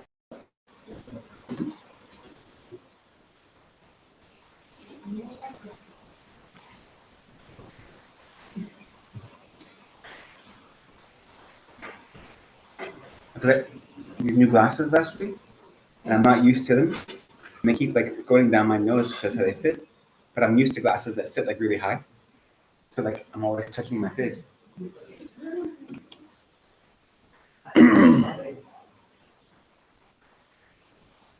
Could we light some incense? It's always good to have some incense going when you recite something as an offering. That way you're combining your offerings. If you go to a Sept store, it can adjust these nail holders and it can still very open. Yeah, I've done that. I mean, you can adjust them yourself. I have adjusted them a little bit, but it's just, I'm not used to, I'm used to glasses that have pads, you know what I mean? Not plastic frames. And so they just feel different on my nose. So it's just a matter of getting used to it. Or going back to my other glasses, we'll see. My other glasses are quite old and like the coating had been peeling off.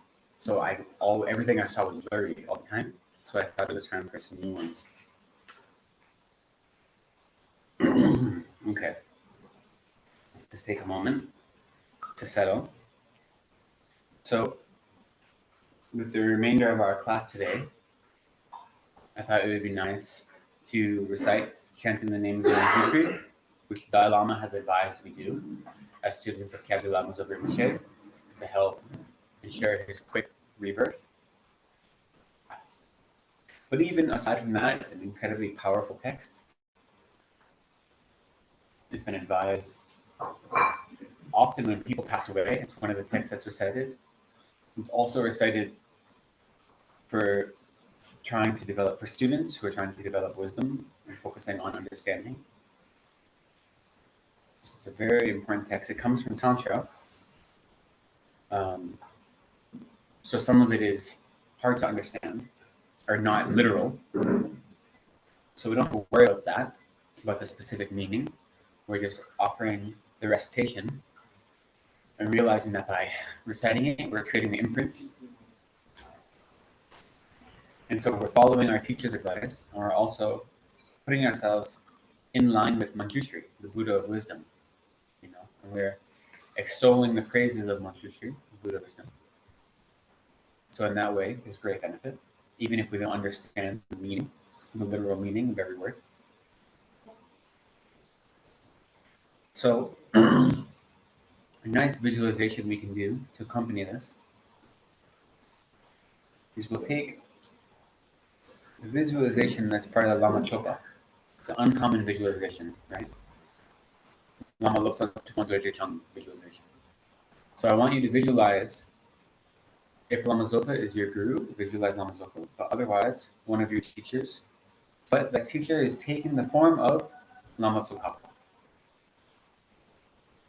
And they visualize them right above your head. And so as your teacher, whether it be Kapti Lama Zopa Rinpoche or another teacher, who has taken the aspect of Lama Tsongkhapa, as you can see in this tanka here, and at Lama Tsongkhapa's heart is Bhagawan Shakyamuni. And then at Bhagawan Shakyamuni's heart is Dorje Chang, Vajradhara, right? Vajradhara, mother and father. And so they're stacked in this way. So that's why this visualization, which comes from Lama Chopa, is called Lama Tupuan Lopsang Dorje Chang, or Lama Lopsang Tupuan Dorje Chang. So Lama is your own guru. Lopsang is for Lopsang Drapa, that's Tsongkhapa. So it's your own guru in the aspect of Tsongkhapa. Then Tupuan is Shakyamuni, and that's at his heart. And Dorje Chang is Vajradhara at his heart. So have a strong visualization of this right above your head, facing the same direction as you. And if the visualization is difficult to maintain, just develop a strong sense that your guru is present. And now at the heart of Lama Lopsang Tupuan Dorje Chang is all of their wisdom and compassion in the form of white light. And that white light descends from their heart and it enters the crown of your head and it fills your body, meeting your own minds of love, compassion, and wisdom that are at your heart and amplifying them, energizing them.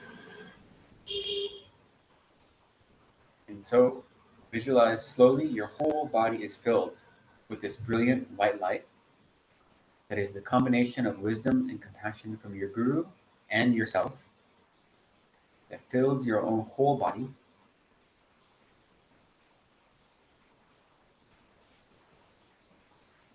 And now visualize that brilliant white light being emitted from every pore of your body in all 10 directions. And every single sentient being who that brilliant white light touches receives the perfect wisdom and compassion of a Buddha. It unlocks their greatest potential for wisdom and compassion. In the same way that our guru unlocks our greatest potential for wisdom and compassion and leads us to Buddhahood, the brilliant white light of wisdom and compassion from our guru and us combined spreads out in all 10 directions and continually brings the wisdom of the nature of reality and the compassion and bodhicitta that works for the benefit of all sentient beings. It awakens that in them. And so maintaining this visualization, we'll recite this text. And you can visualize as the text, as the sound leaves your mouth, with that sound, with the vibrations of that subtle energy, is this brilliant white light, the pure wisdom of all the Buddhas, the perfect direct realization of the nature of reality, and the uncompromising bodhicitta and compassion that works for the benefit of all sentient beings. That travels your breath as you emit the sound, and it travels in all 10 directions, riding this brilliant white light that comes from your heart center and is emitted through all of your pores, being energized by the guru above. We try to maintain this visualization as we recite. So we will not be reciting any of the title, the headings, the words, the headings. We won't recite those, just the verses, and we won't be reciting the verse numbers, just so you know. Okay. And I have not personally recited this translation before, or not in a while, so we'll take it together. We'll go slow and be patient with each other in the words that we get. In the language of India, Arya Manjushri Nama Samgiti. In the language of Tibet, Hakpa Jampel Gitsen Yandapar Jibedo. In the English language, chanting the names of Manjushri. Homage to Manjushri, who is a true prince. Now the glorious Vajradhara, superb in taming those difficult to tame, being victorious over the triple world, a hero, an esoteric ruler, a lord with his weapon, his eyes as opened white lotuses and face like a pale red lotus in bloom, in his hand waving now and again the best of Vajras, with endless Vajrapanis showing billows of angry brows, heroes in taming those difficult to tame, their forms heroic and fearsome, their hands waving the flashing tip Vajras, excellent agents for the sake of the world, by their great compassion and insight and means, by disposition happy and joyful, delighted, but with forms of wrath and hostility, protectors in doing the duty of Buddhas, altogether they stood, bent down in homage. Bowing to the protector, the completely awakened, the blessed one, the Tathagata Vajradhara stood in front, his hands folded in homage, and he spoke these words. For my sake, my benefit, O Overlord, through compassion towards me, may I be an obtainer of the realization process of illusion's net. For the sake of all beings sunk in unknowing, their minds confused in defilement, that they may obtain the highest fruit, may they completely awaken the Blessed One, the Teacher, the Guide of the world, knowing the reality of the great vow, highest in knowing the faculties and dispositions, may he reveal the litany of names of Manjushri, the Gnostic entity, who is self-produced, embodying Gnosis, the Blessed One's Gnostic body, vocal Lord, the great coronal dome. This excellent litany of names with depth of meaning and lofty meaning, with great meaning, unequaled and blessed, wholesome in beginning, middle, and end. That which was spoken by previous Buddhas will be spoken by the future ones, and that which the completely awakened in the present recite again and again.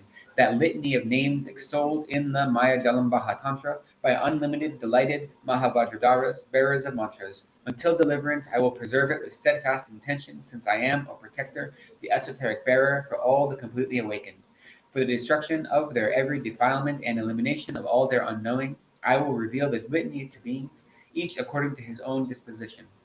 Having beseeched the Tathagata thus for instruction, Vajrapani, the esoteric leader, his body bent, his hands folded in homage, stood in the fore of the assembly. Then Shakyamuni, the Blessed One, the completely awakened, the best of men, having thrust from his mouth his beautiful long wide tongue, he displayed a smile, cleansing the three evil states of existence throughout the worlds, illuminating the triple world, and chastening the enemies, the four Maras. Flooding the triple world with this divine sweet praise, he replied to Vajrapani, the esoteric leader of great power. Well done, O glorious Vajradhara. It is proper of you, Vajrapani, that, prompted by great compassion for the world's benefit, you are eager to hear from me the litany of names of the Gnostic body of Manjushri, having great meaning, purifying and clarifying transgression. That is well done, and I will teach it to you, O esoteric ruler. Listen with your mind, one pointed, O blessed one. That is well done. Then Shakyamuni, the Blessed One, reflected on the three families, the entire mantra family, the mantra Vidyadhara family, the worldly and superworldly family, the grand world illuminating family, the foremost family, the Mahamudra, the great family, the exalted coronal dome. Shakyamuni pronounced this mystic verse, having six mantra rajas and possessing unarisen characteristics, being non-dual in arising and joined with the vocal Lord. A, stand in the heart. I am Buddha, the embodied knowledge of the Buddhas occurring in the three times. Om, homage to you, embodied knowledge of insight, cutter of suffering, sharp as a vajra. Homage to you, Lord of speech, Gnostic body, Arapachana. And in this way, the Blessed One, the Buddha, Manjushri, the completely awakened, born from the syllable A, is the syllable A, the foremost of all phonemes, of great meaning, the supreme syllable. Aspirated, unoriginated, without uttering a sound, he is the foremost cause of all expression, shining forth within all speech. His great desire is an exalted festival, securing the happiness of all beings. His great anger is an exalted festival, being the enemy of all defilements. His great delusion is an exalted festival, subduing the delusion in those with dull wit. His great wrath is an exalted festival, the great enemy of great wrath. His great avarice is an exalted festival, subduing all avarice. His great desire is the great delight, grand happiness, and great pleasure. O great form and great body, with great color and grand physique, with exalted name, he is very noble, having a grand, expansive mandala. Bearing the great sword of insight, with great ankus for defilement, he is foremost, greatly famous, very renowned, with great light and exalted splendor. Bearing the grand illusion, he is wise, accomplishing the object of beings in the grand illusion. Delighted with the pleasure of the grand illusion, he is a conqueror of grand illusions. Highest in being, a lord of great giving, foremost in exalted morality, firm through embracing great forbearance, he is zealous with great heroism. Present in exalted meditation and concentration, bearing the body of great insight, he is great strength, great means, he is aspiration and the Gnostic ocean. Unlimited in loving kindness, greatly compassionate and most intelligent, with great insight and grand intellect, he is great in means with profound performance. Arrived at great strength with psychic power, very intense and very fast, employing the great psychic power and bearing the name Great Lord, his zeal is great strength. Center of the vast mountain of existence, being Mahayana, he is indestructible. Being very fierce and very terrible, he creates fear in the very ferocious. Being highest with the Mahavidyas, he is the protector. Being highest with the Mahamantras, he is the guide. Having mounted to the practice of the great vehicle, he is highest in the practice of the great vehicle. Being Mahavairocana, he is Buddha. He is a great sage with profound sapience, and as he is produced by the great practice of mantras, by nature he is the great practice of mantras. Having obtained the 10 perfections, he is the basis for the 10 perfections. Being the purity of the 10 perfections, he is the practice of the 10 perfections. Being the lord of the 10 stages, he is the protector established on the 10 stages. Himself pure with the 10 knowledges, he is the pure bearer of the 10 knowledges. Having 10 aspects, his purpose being the 10 referents, he is the leader of sages, a 10 powered one, an overlord. Performing all and every sort of purpose, he is great with control in 10 aspects. Beginningless and by nature without diffusion, naturally pure and in nature suchness, exclaiming just how it is, and as he says, so he does without any other speech. Non dual and proclaiming non duality, he stands just at the limit of actuality. With his lion's roar of egolessness, he frightens the deer that is the evil heretic. Penetrating everywhere, his path is fruitful. With a speed like the Tathagata's thought, he is a victor whose enemies are conquered, and a conqueror, a universal lord with great strength. At the head of hosts, a preceptor of hosts, a lord of hosts, and a commander of host power, he is foremost through great sustaining power, and with an excellent practice, not to be guided by others. As the Lord of speech, the commander of speech, possessed of eloquence, he is the master of speech, unending in fluency, and with true speech he speaks the truth, teaching the 4 truths. Not turning back and not seeking rebirth, he is like a rhinoceros, a leader of self-enlightened. Having been delivered by the various kinds of deliverance, he is the unique cause of the great elements. An arhat, a bhikshu with his impurities exhausted, he is separated from passion, his senses subdued. He has attained ease and fearlessness, becoming cool and limpid. Completed in wisdom and good conduct, he is well gone, the best counselor of the world. Without a sense of I and mine, he is established in the practice of the 2 truths. Standing at the uttermost limit of samsara, he rests on the terrace, his duty done. Having rejected a solitary knowledge, he is the cleaving sword of insight. With true Dharma, a king of Dharma, shining, he is supreme as luminary of the world. As Lord of Dharma, a king of Dharma, he is the instructor in the path toward well being. His aim accomplished and thought accomplished, he has abandoned thought. Devoid of mentation, his sphere is indestructible, the Dharmadhatu, supreme, imperishable. Possessed of merit with accumulated merit, he is knowledge and the great source of knowledge. Possessed of knowledge in knowing the real and the unreal, he has accumulated the 2 accumulations. Eternal, a universal ruler, a yogin, he is meditation and to be reflected upon, the Lord of the intelligent.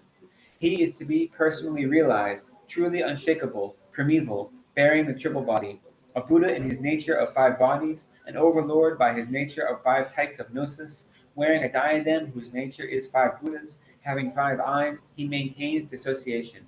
The progenitor of all Buddhas, he is Buddha's son, supreme, the best. Arisen from existence and insight, he is sourceless. His source is the Dharma, while he puts an end to existence. His unique essence impenetrable, himself a Vajra, immediately arisen, he is the Lord of the world. Arisen from the sky and self-arisen, he is the exalted fire of insightful gnosis. Vairochana, the great lumen, the light of gnosis, he is the illuminator, the lamp of the world, the torch of gnosis. With great splendor, he is radiant light. Vidya Raja, the lord of excellent mantras, he is Mantra Raja, performing the great goal. As the exalted coronal dome, the marvelous coronal dome, he teaches in every sort of way the Lord of space. Foremost, as he is the physical presence of all Buddhas, with his eyes bringing happiness to the world. With manifold form, he is the creator, a great sage to be worshipped and honored. Bearing the three families, he is the possessor of mantras. Bearing up mantras and the great vow, he is best in bearing up the triple gem and the highest teacher of the triple vehicle. Being a Moga Pasha, he is victorious. As Vajra Pasha, he is a great grabber. He is Vajrakusha with a great noose. The great terror being Vajra Bhairava, king of furies, six-headed and terrible, six-eyed and six-armed and strong. He is a skeleton bearing its fangs, 100-headed Hala Hala. Yamantaka, the king of obstructions, with the force of a Vajra, the great creator of fear. His is the famous Vajra, with a Vajra in his heart, having the illusory Vajra and a great belly. A lord with his weapon, whose source is Vajra, with the essence of Vajra, he is the sky, and having a unique, unmoving multitude of tufts of hair, he is wet and bearing the elephant skin garment. With great terror, saying ha ha, and creating fear, saying he, with a terrible laugh, a great laugh, he is Vajrahasa, the great clamor. He is Vajrasattva, the great being, and Vajra with great bliss. Indestructible, violent with great delight, he performs the hum of the Vajrahunkara. Taking as a weapon the arrow of Vajra, with the sword of Vajra he slashes. Holding the cross of Vajra, a possessor of Vajra, with the unique Vajra he is victorious in battle. Having terrible eyes, blazing like a Vajra, and with hair blazing like a Vajra, he is Vajravesha, an exalted possession with 100 eyes, eyes of Vajra. His body hairs bristling like Vajras, a unique body with Vajra hairs, the origin of his nails and the tips of Vajras. He has skin which is impenetrable and in essence Vajra. Glorious in bearing a rosary of Vajras, and ornamented by ornaments of Vajra. His is the great noise and the terrible laugh, ha ha, and the 6 syllables with the noise like a Vajra. Gentle voiced Mandagosha with the great roar, he is great with the sound unique in the world. He is sonnets as far as the end of the sphere of space, and the best of those possessed of sound. Being suchness, actual egolessness, the limit of actuality, and devoid of syllables, he is a bull among the speakers of emptiness, with a roar both deep and high. As the conch of the Dharma, he has great sound, and as the gong of the Dharma, he has great noise. By his non-localized nirvana, he is the drum of the Dharma in the 10 directions. Without form and with form, he is the foremost, with various forms made from thought. Being the majesty and the shining of all form, he bears the reflected images in their totality. Invincible, distinguished, the Lord over the triple sphere, being well advanced on the noble path, he is the crest ornament of the Dharma with great sovereignty. His body uniquely youthful in the triple world, he is an elder, old, the lord of creatures. Bearing the 32 marks of the Mahapurusha, he is charming and handsome in the triple world. A preceptor of the qualities and knowledge of the world, with confidence he is the preceptor to the world. He is protector, preserver, trustworthy in the triple world, a refuge and the highest defender. His active experience, the extension of space, he is the ocean of the omniscience gnosis. He splits the shell around the egg of ignorance and tears the net of existence.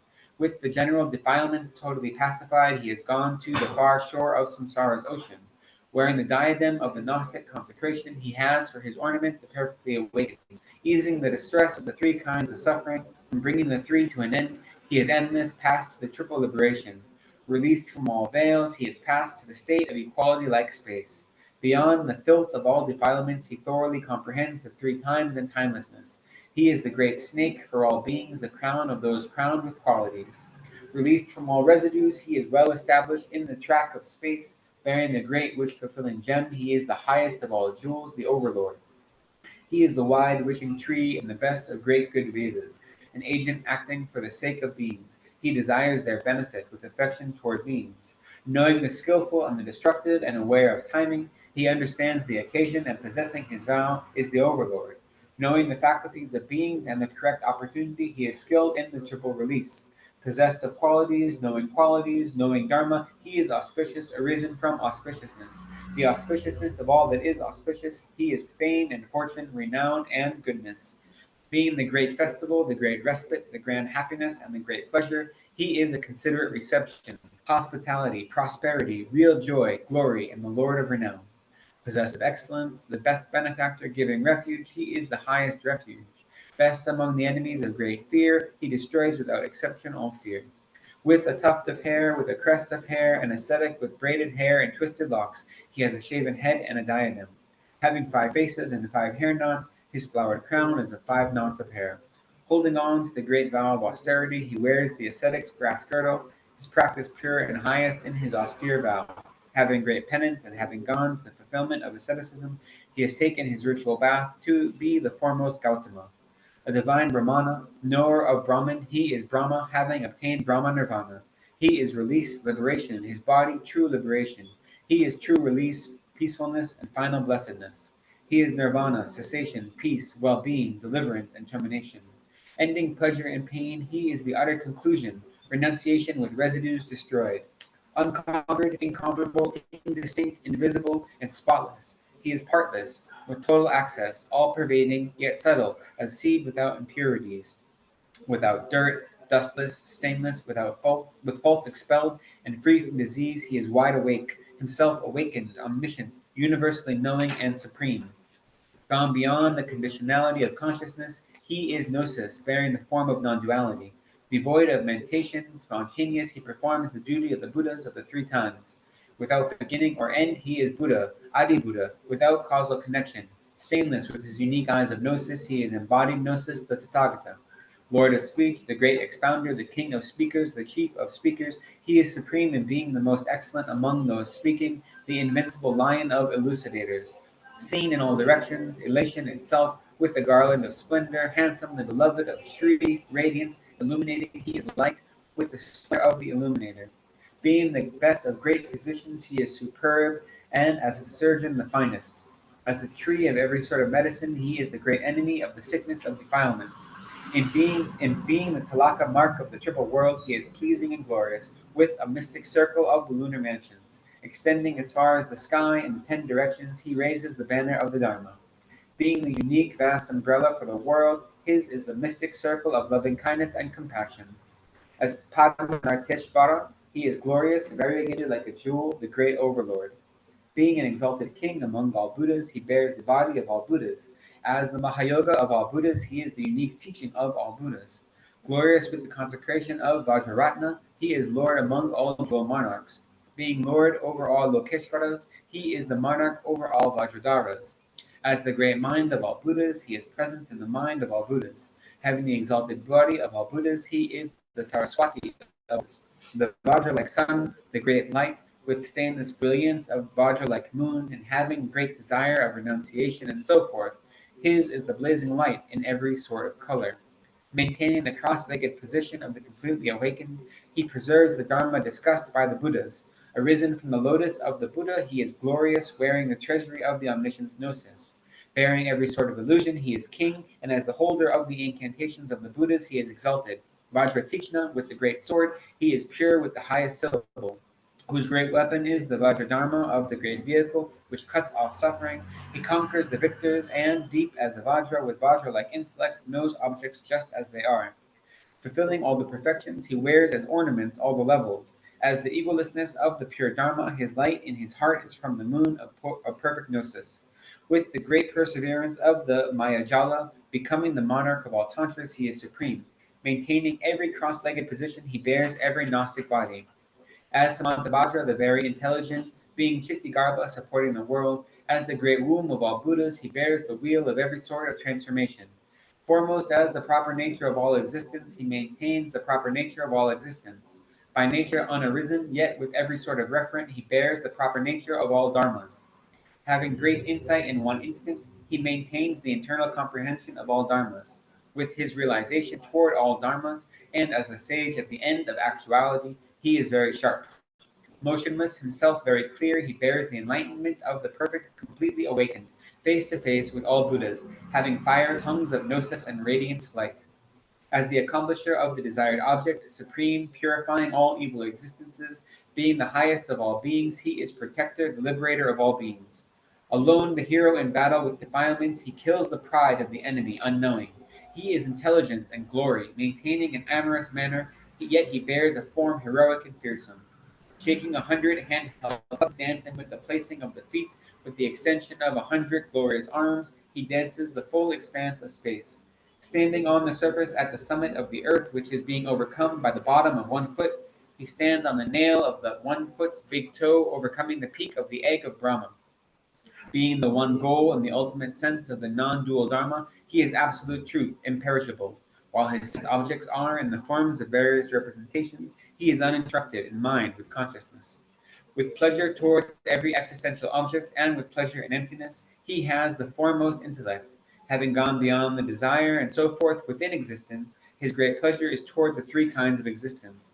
White like a pure, radiant cloud, and shining like the beams of the autumn moon, with the beauty of the mystic circle of the newly risen sun, the light from his nails is intensely red. His fine, fair locks with points of sapphire, and bearing in his hair crest a great sapphire, glorious with the luster of great jewels, his ornaments are transformations of the Buddha. Shaking hundreds of world spheres, he strides wide with the feet of psychic power. Bearing the great recollection, he is reality, the king over the concentration of the four recollections. Fragrant in the blossoms of the limbs of enlightenment, being the ocean of qualities of the Tathagata, and knowing the practice of the eight-limbed path, he knows the path of the perfectly completely awakened. Greatly adhering to all beings, he adheres to nothing like the sky. Arisen from the mind of all beings, he has the bead of the minds of all beings. Knowing the value of the faculties of all beings, he captures the hearts of all beings. Knowing the reality of the meaning in the five skandhas, he is the pure bearer of the five skandhas. Established at the limit of all modes of deliverance, he is skilled in all modes of deliverance. Established on the path of all modes of deliverance, he is the teacher of all modes of deliverance. Rooting out existence in its 12 limbs, he is the pure bearer of 12 aspects. With the aspect of the practice of the four truths, he maintains the realization of the eight knowledges. His referent truth in 12 aspects, knowing the 16 aspects of reality, he is totally enlightened to the 20 aspects, awake, omniscient, and supreme. Sending forth crores of emanating bodies of uncountable Buddhas, his complete realization is in every moment unknowing the objects of every instant of mind. Considering the purpose of the world by the means of practicing the various vehicles while delivered by the triple vehicle, he is established in the fruit of the unique vehicle. Himself purified from defiled elements, he subdues the elements of karma, crossed over the ocean of the floods, he has departed the wilderness of the adhesions.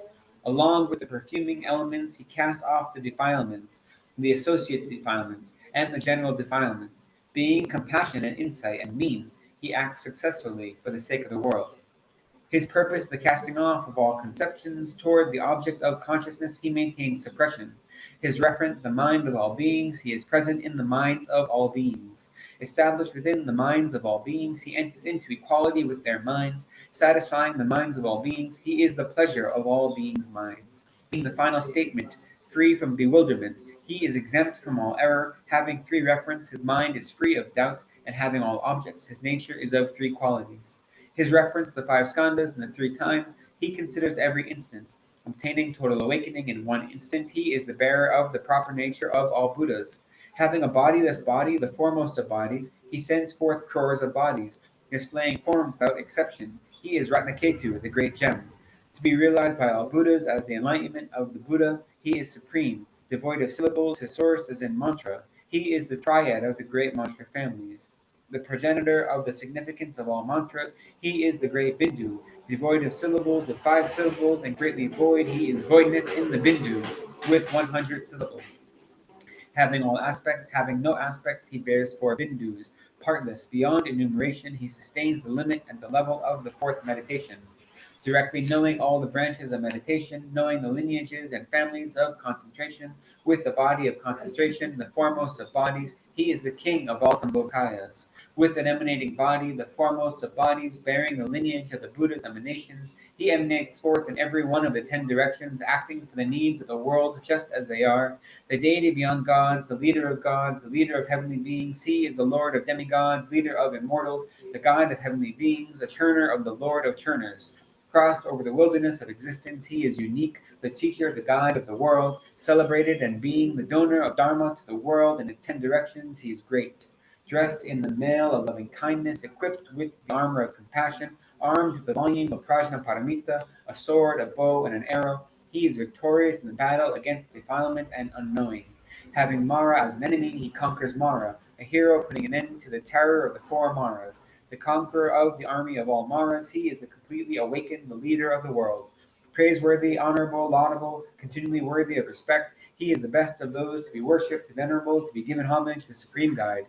his gate being one step through the triple world, his course as far as the end of space, triple scienced, learned in scripture and pure, his are the six sublime perceptions and the six recollections.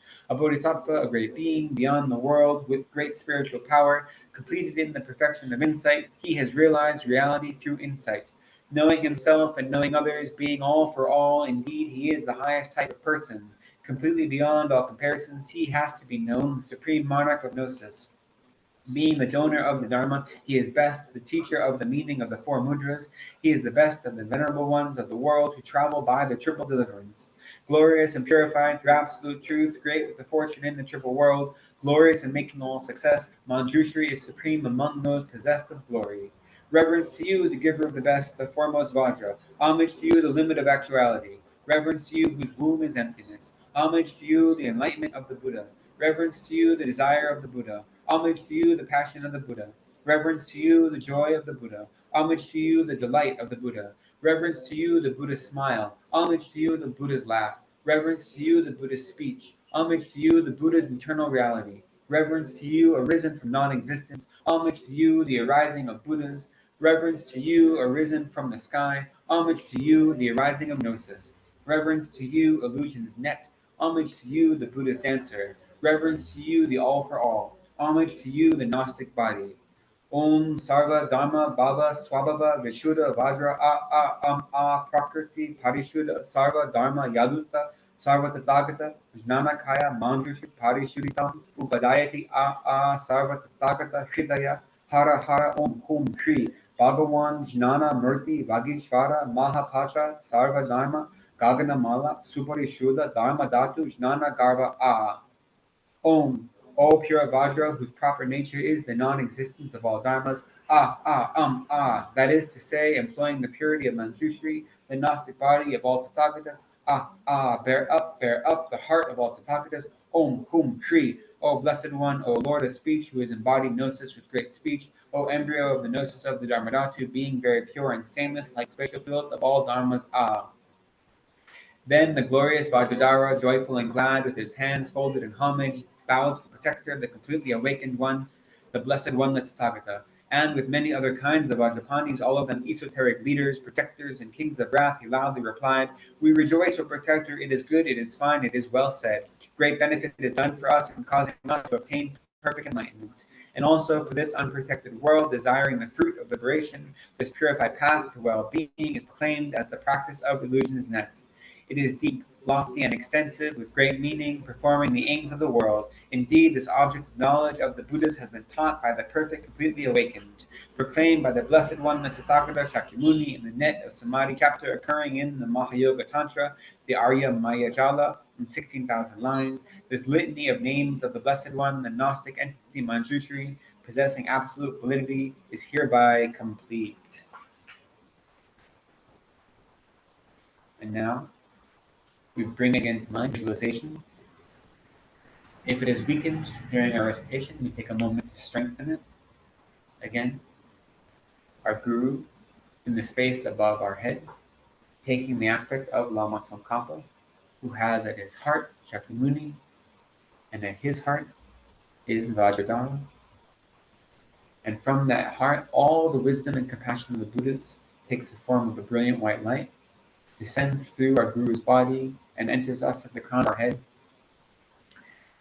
filling our body with the brilliant wisdom and compassion of all Buddhas, meeting our own minds of wisdom and compassion at our heart, combining together and empowering us with the wisdom and compassion of all Buddhas, which fills our body with this glowing white light, which we emit from all the pores of our bodies in all 10 directions, pervading all of space, and every single sentient being who come in contact with this brilliant white light receive and are endowed with the brilliant wisdom and compassion of all Buddhas.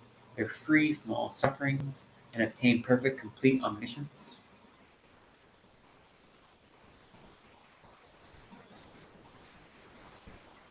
We can feel the brilliant white light filling our body, our guru constantly sending his wisdom and compassion toward us. We feel it filling our body and it radiating out. So it's not just a mental experience, but an actual physical experience.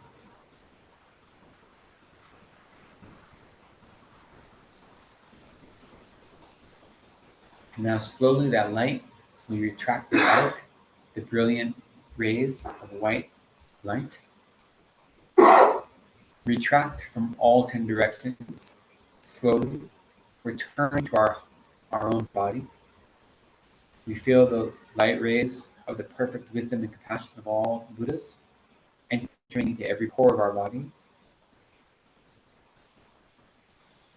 condensing into a brilliant ball of white light at our heart.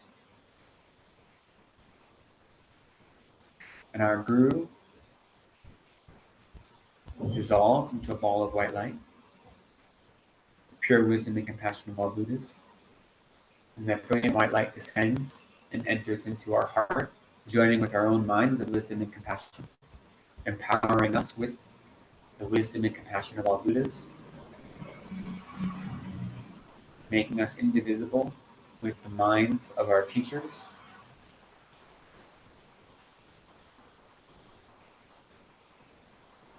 So let's just sit with this visualization. The brilliant wisdom and compassion of all Buddhas being indistinguishable from our own minds, our Guru's mind and our mind being one, taking the aspect of brilliant white light at our heart.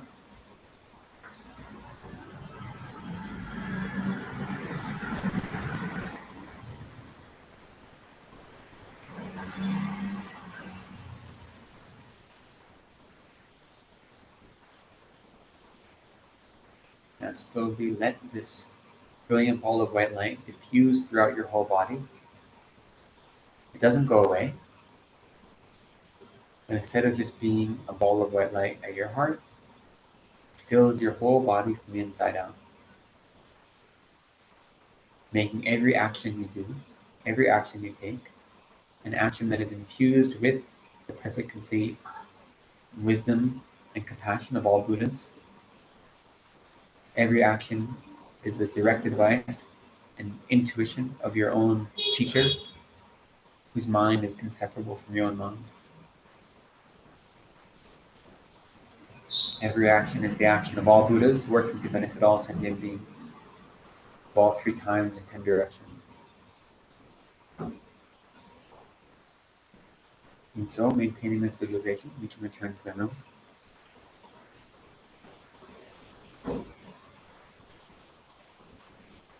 Thank you. So that visualization, depending on how you like to practice, you can try to hold that all day. So when you finish your actual meditation session, try to hold, even if it's just a ball of light or your whole body filled with light. You don't have to dissolve it. You can try to carry it with you throughout your whole day. And then if you want to add to that, if you practice Tantra and have a yidam that you practice, you can visualize yourself as that Buddha. And so when your Guru descends into a ball of light, instead they can take the aspect of that Buddha, whatever Buddha you practice, and then you can become that Buddha and try to maintain that throughout the day as well.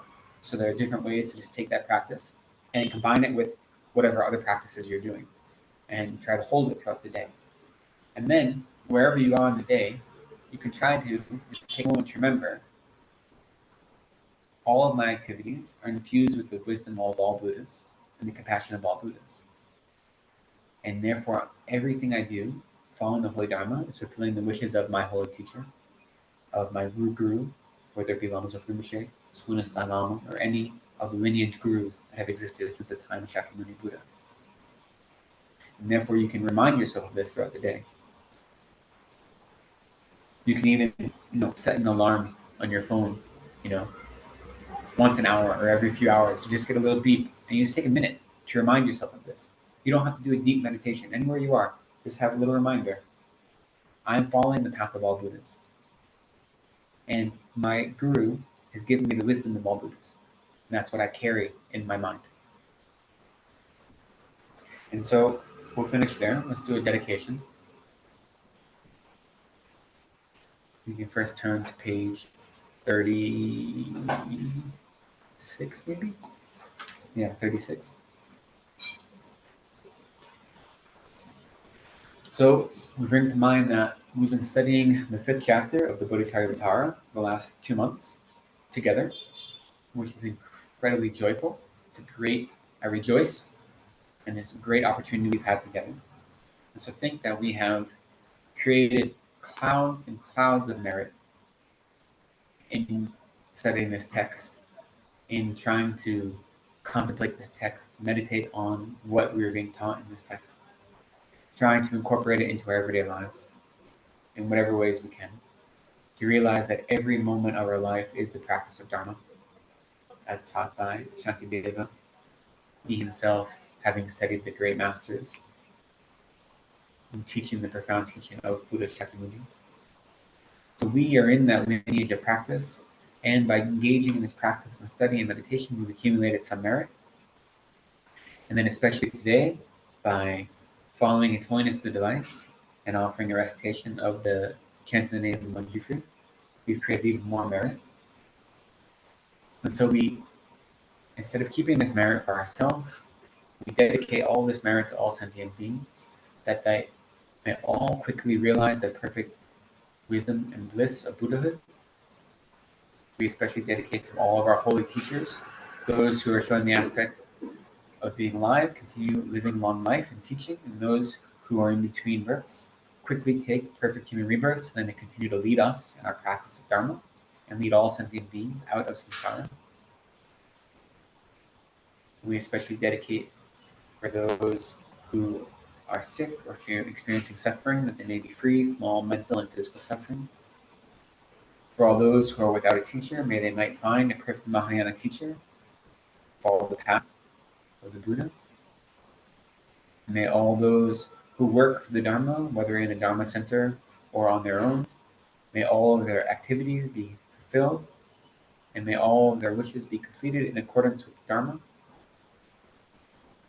And might we quickly, and more quickly become perfect enlightened Buddhas ourselves, so that we might be of complete and maximum benefit to all sentient beings. So strongly dedicate all of your merit in this way. And then we'll recite the dedication prayers in English. Due to the merits of these virtuous actions, may I quickly attain the state of a Guru and lead all beings without exception into that enlightened state. May the supreme jewel of Bodhisattva that has not arisen arise and grow, and may that which has arisen not diminish but increase more and more. In the land encircled by the snow mountains, you are the source of all happiness and good. All powerful Chenrezig, Tenzin Gyatso, please remain until samsara ends. And let's recite the prayer composed by the Lama, the swift rebirth response of Captain Lama's worship. Peerless teacher and assembly of the children of the victorious ones, Stravakas and Pratyeka Buddhas, victorious Losang, father and sons, along with the lineage masters, all the objects of refuge of infinite lands, please bestow the virtue and goodness of accomplishing this prayer here and now. Holding and spreading the Muna's process and complete teachings through explanation and practice, you were the armor of patience that is never discouraged. Incomparable Venerable Guru, to you I make request. While striving single-pointedly for the sake of the victorious one's teaching, the sole gateway through which all benefit and happiness emerge, and from other living beings, you suddenly departed to peace. What a great loss! Nevertheless, through the undeceiving truth of the blessings of the ocean of the three jewels, and the great waves of bodhicitta of the children of the victorious ones, may the smile of a reincarnation swiftly beam in glory for fortunate disciples.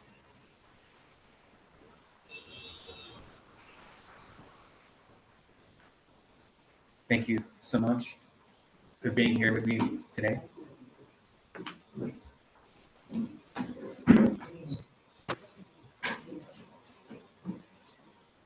I think, just so you know, that if you download the new version, I think it's different than this. Yes. So don't be tripped up. This translation is one I'm not used to. The names of Sanskrit. Yeah, so anyway. So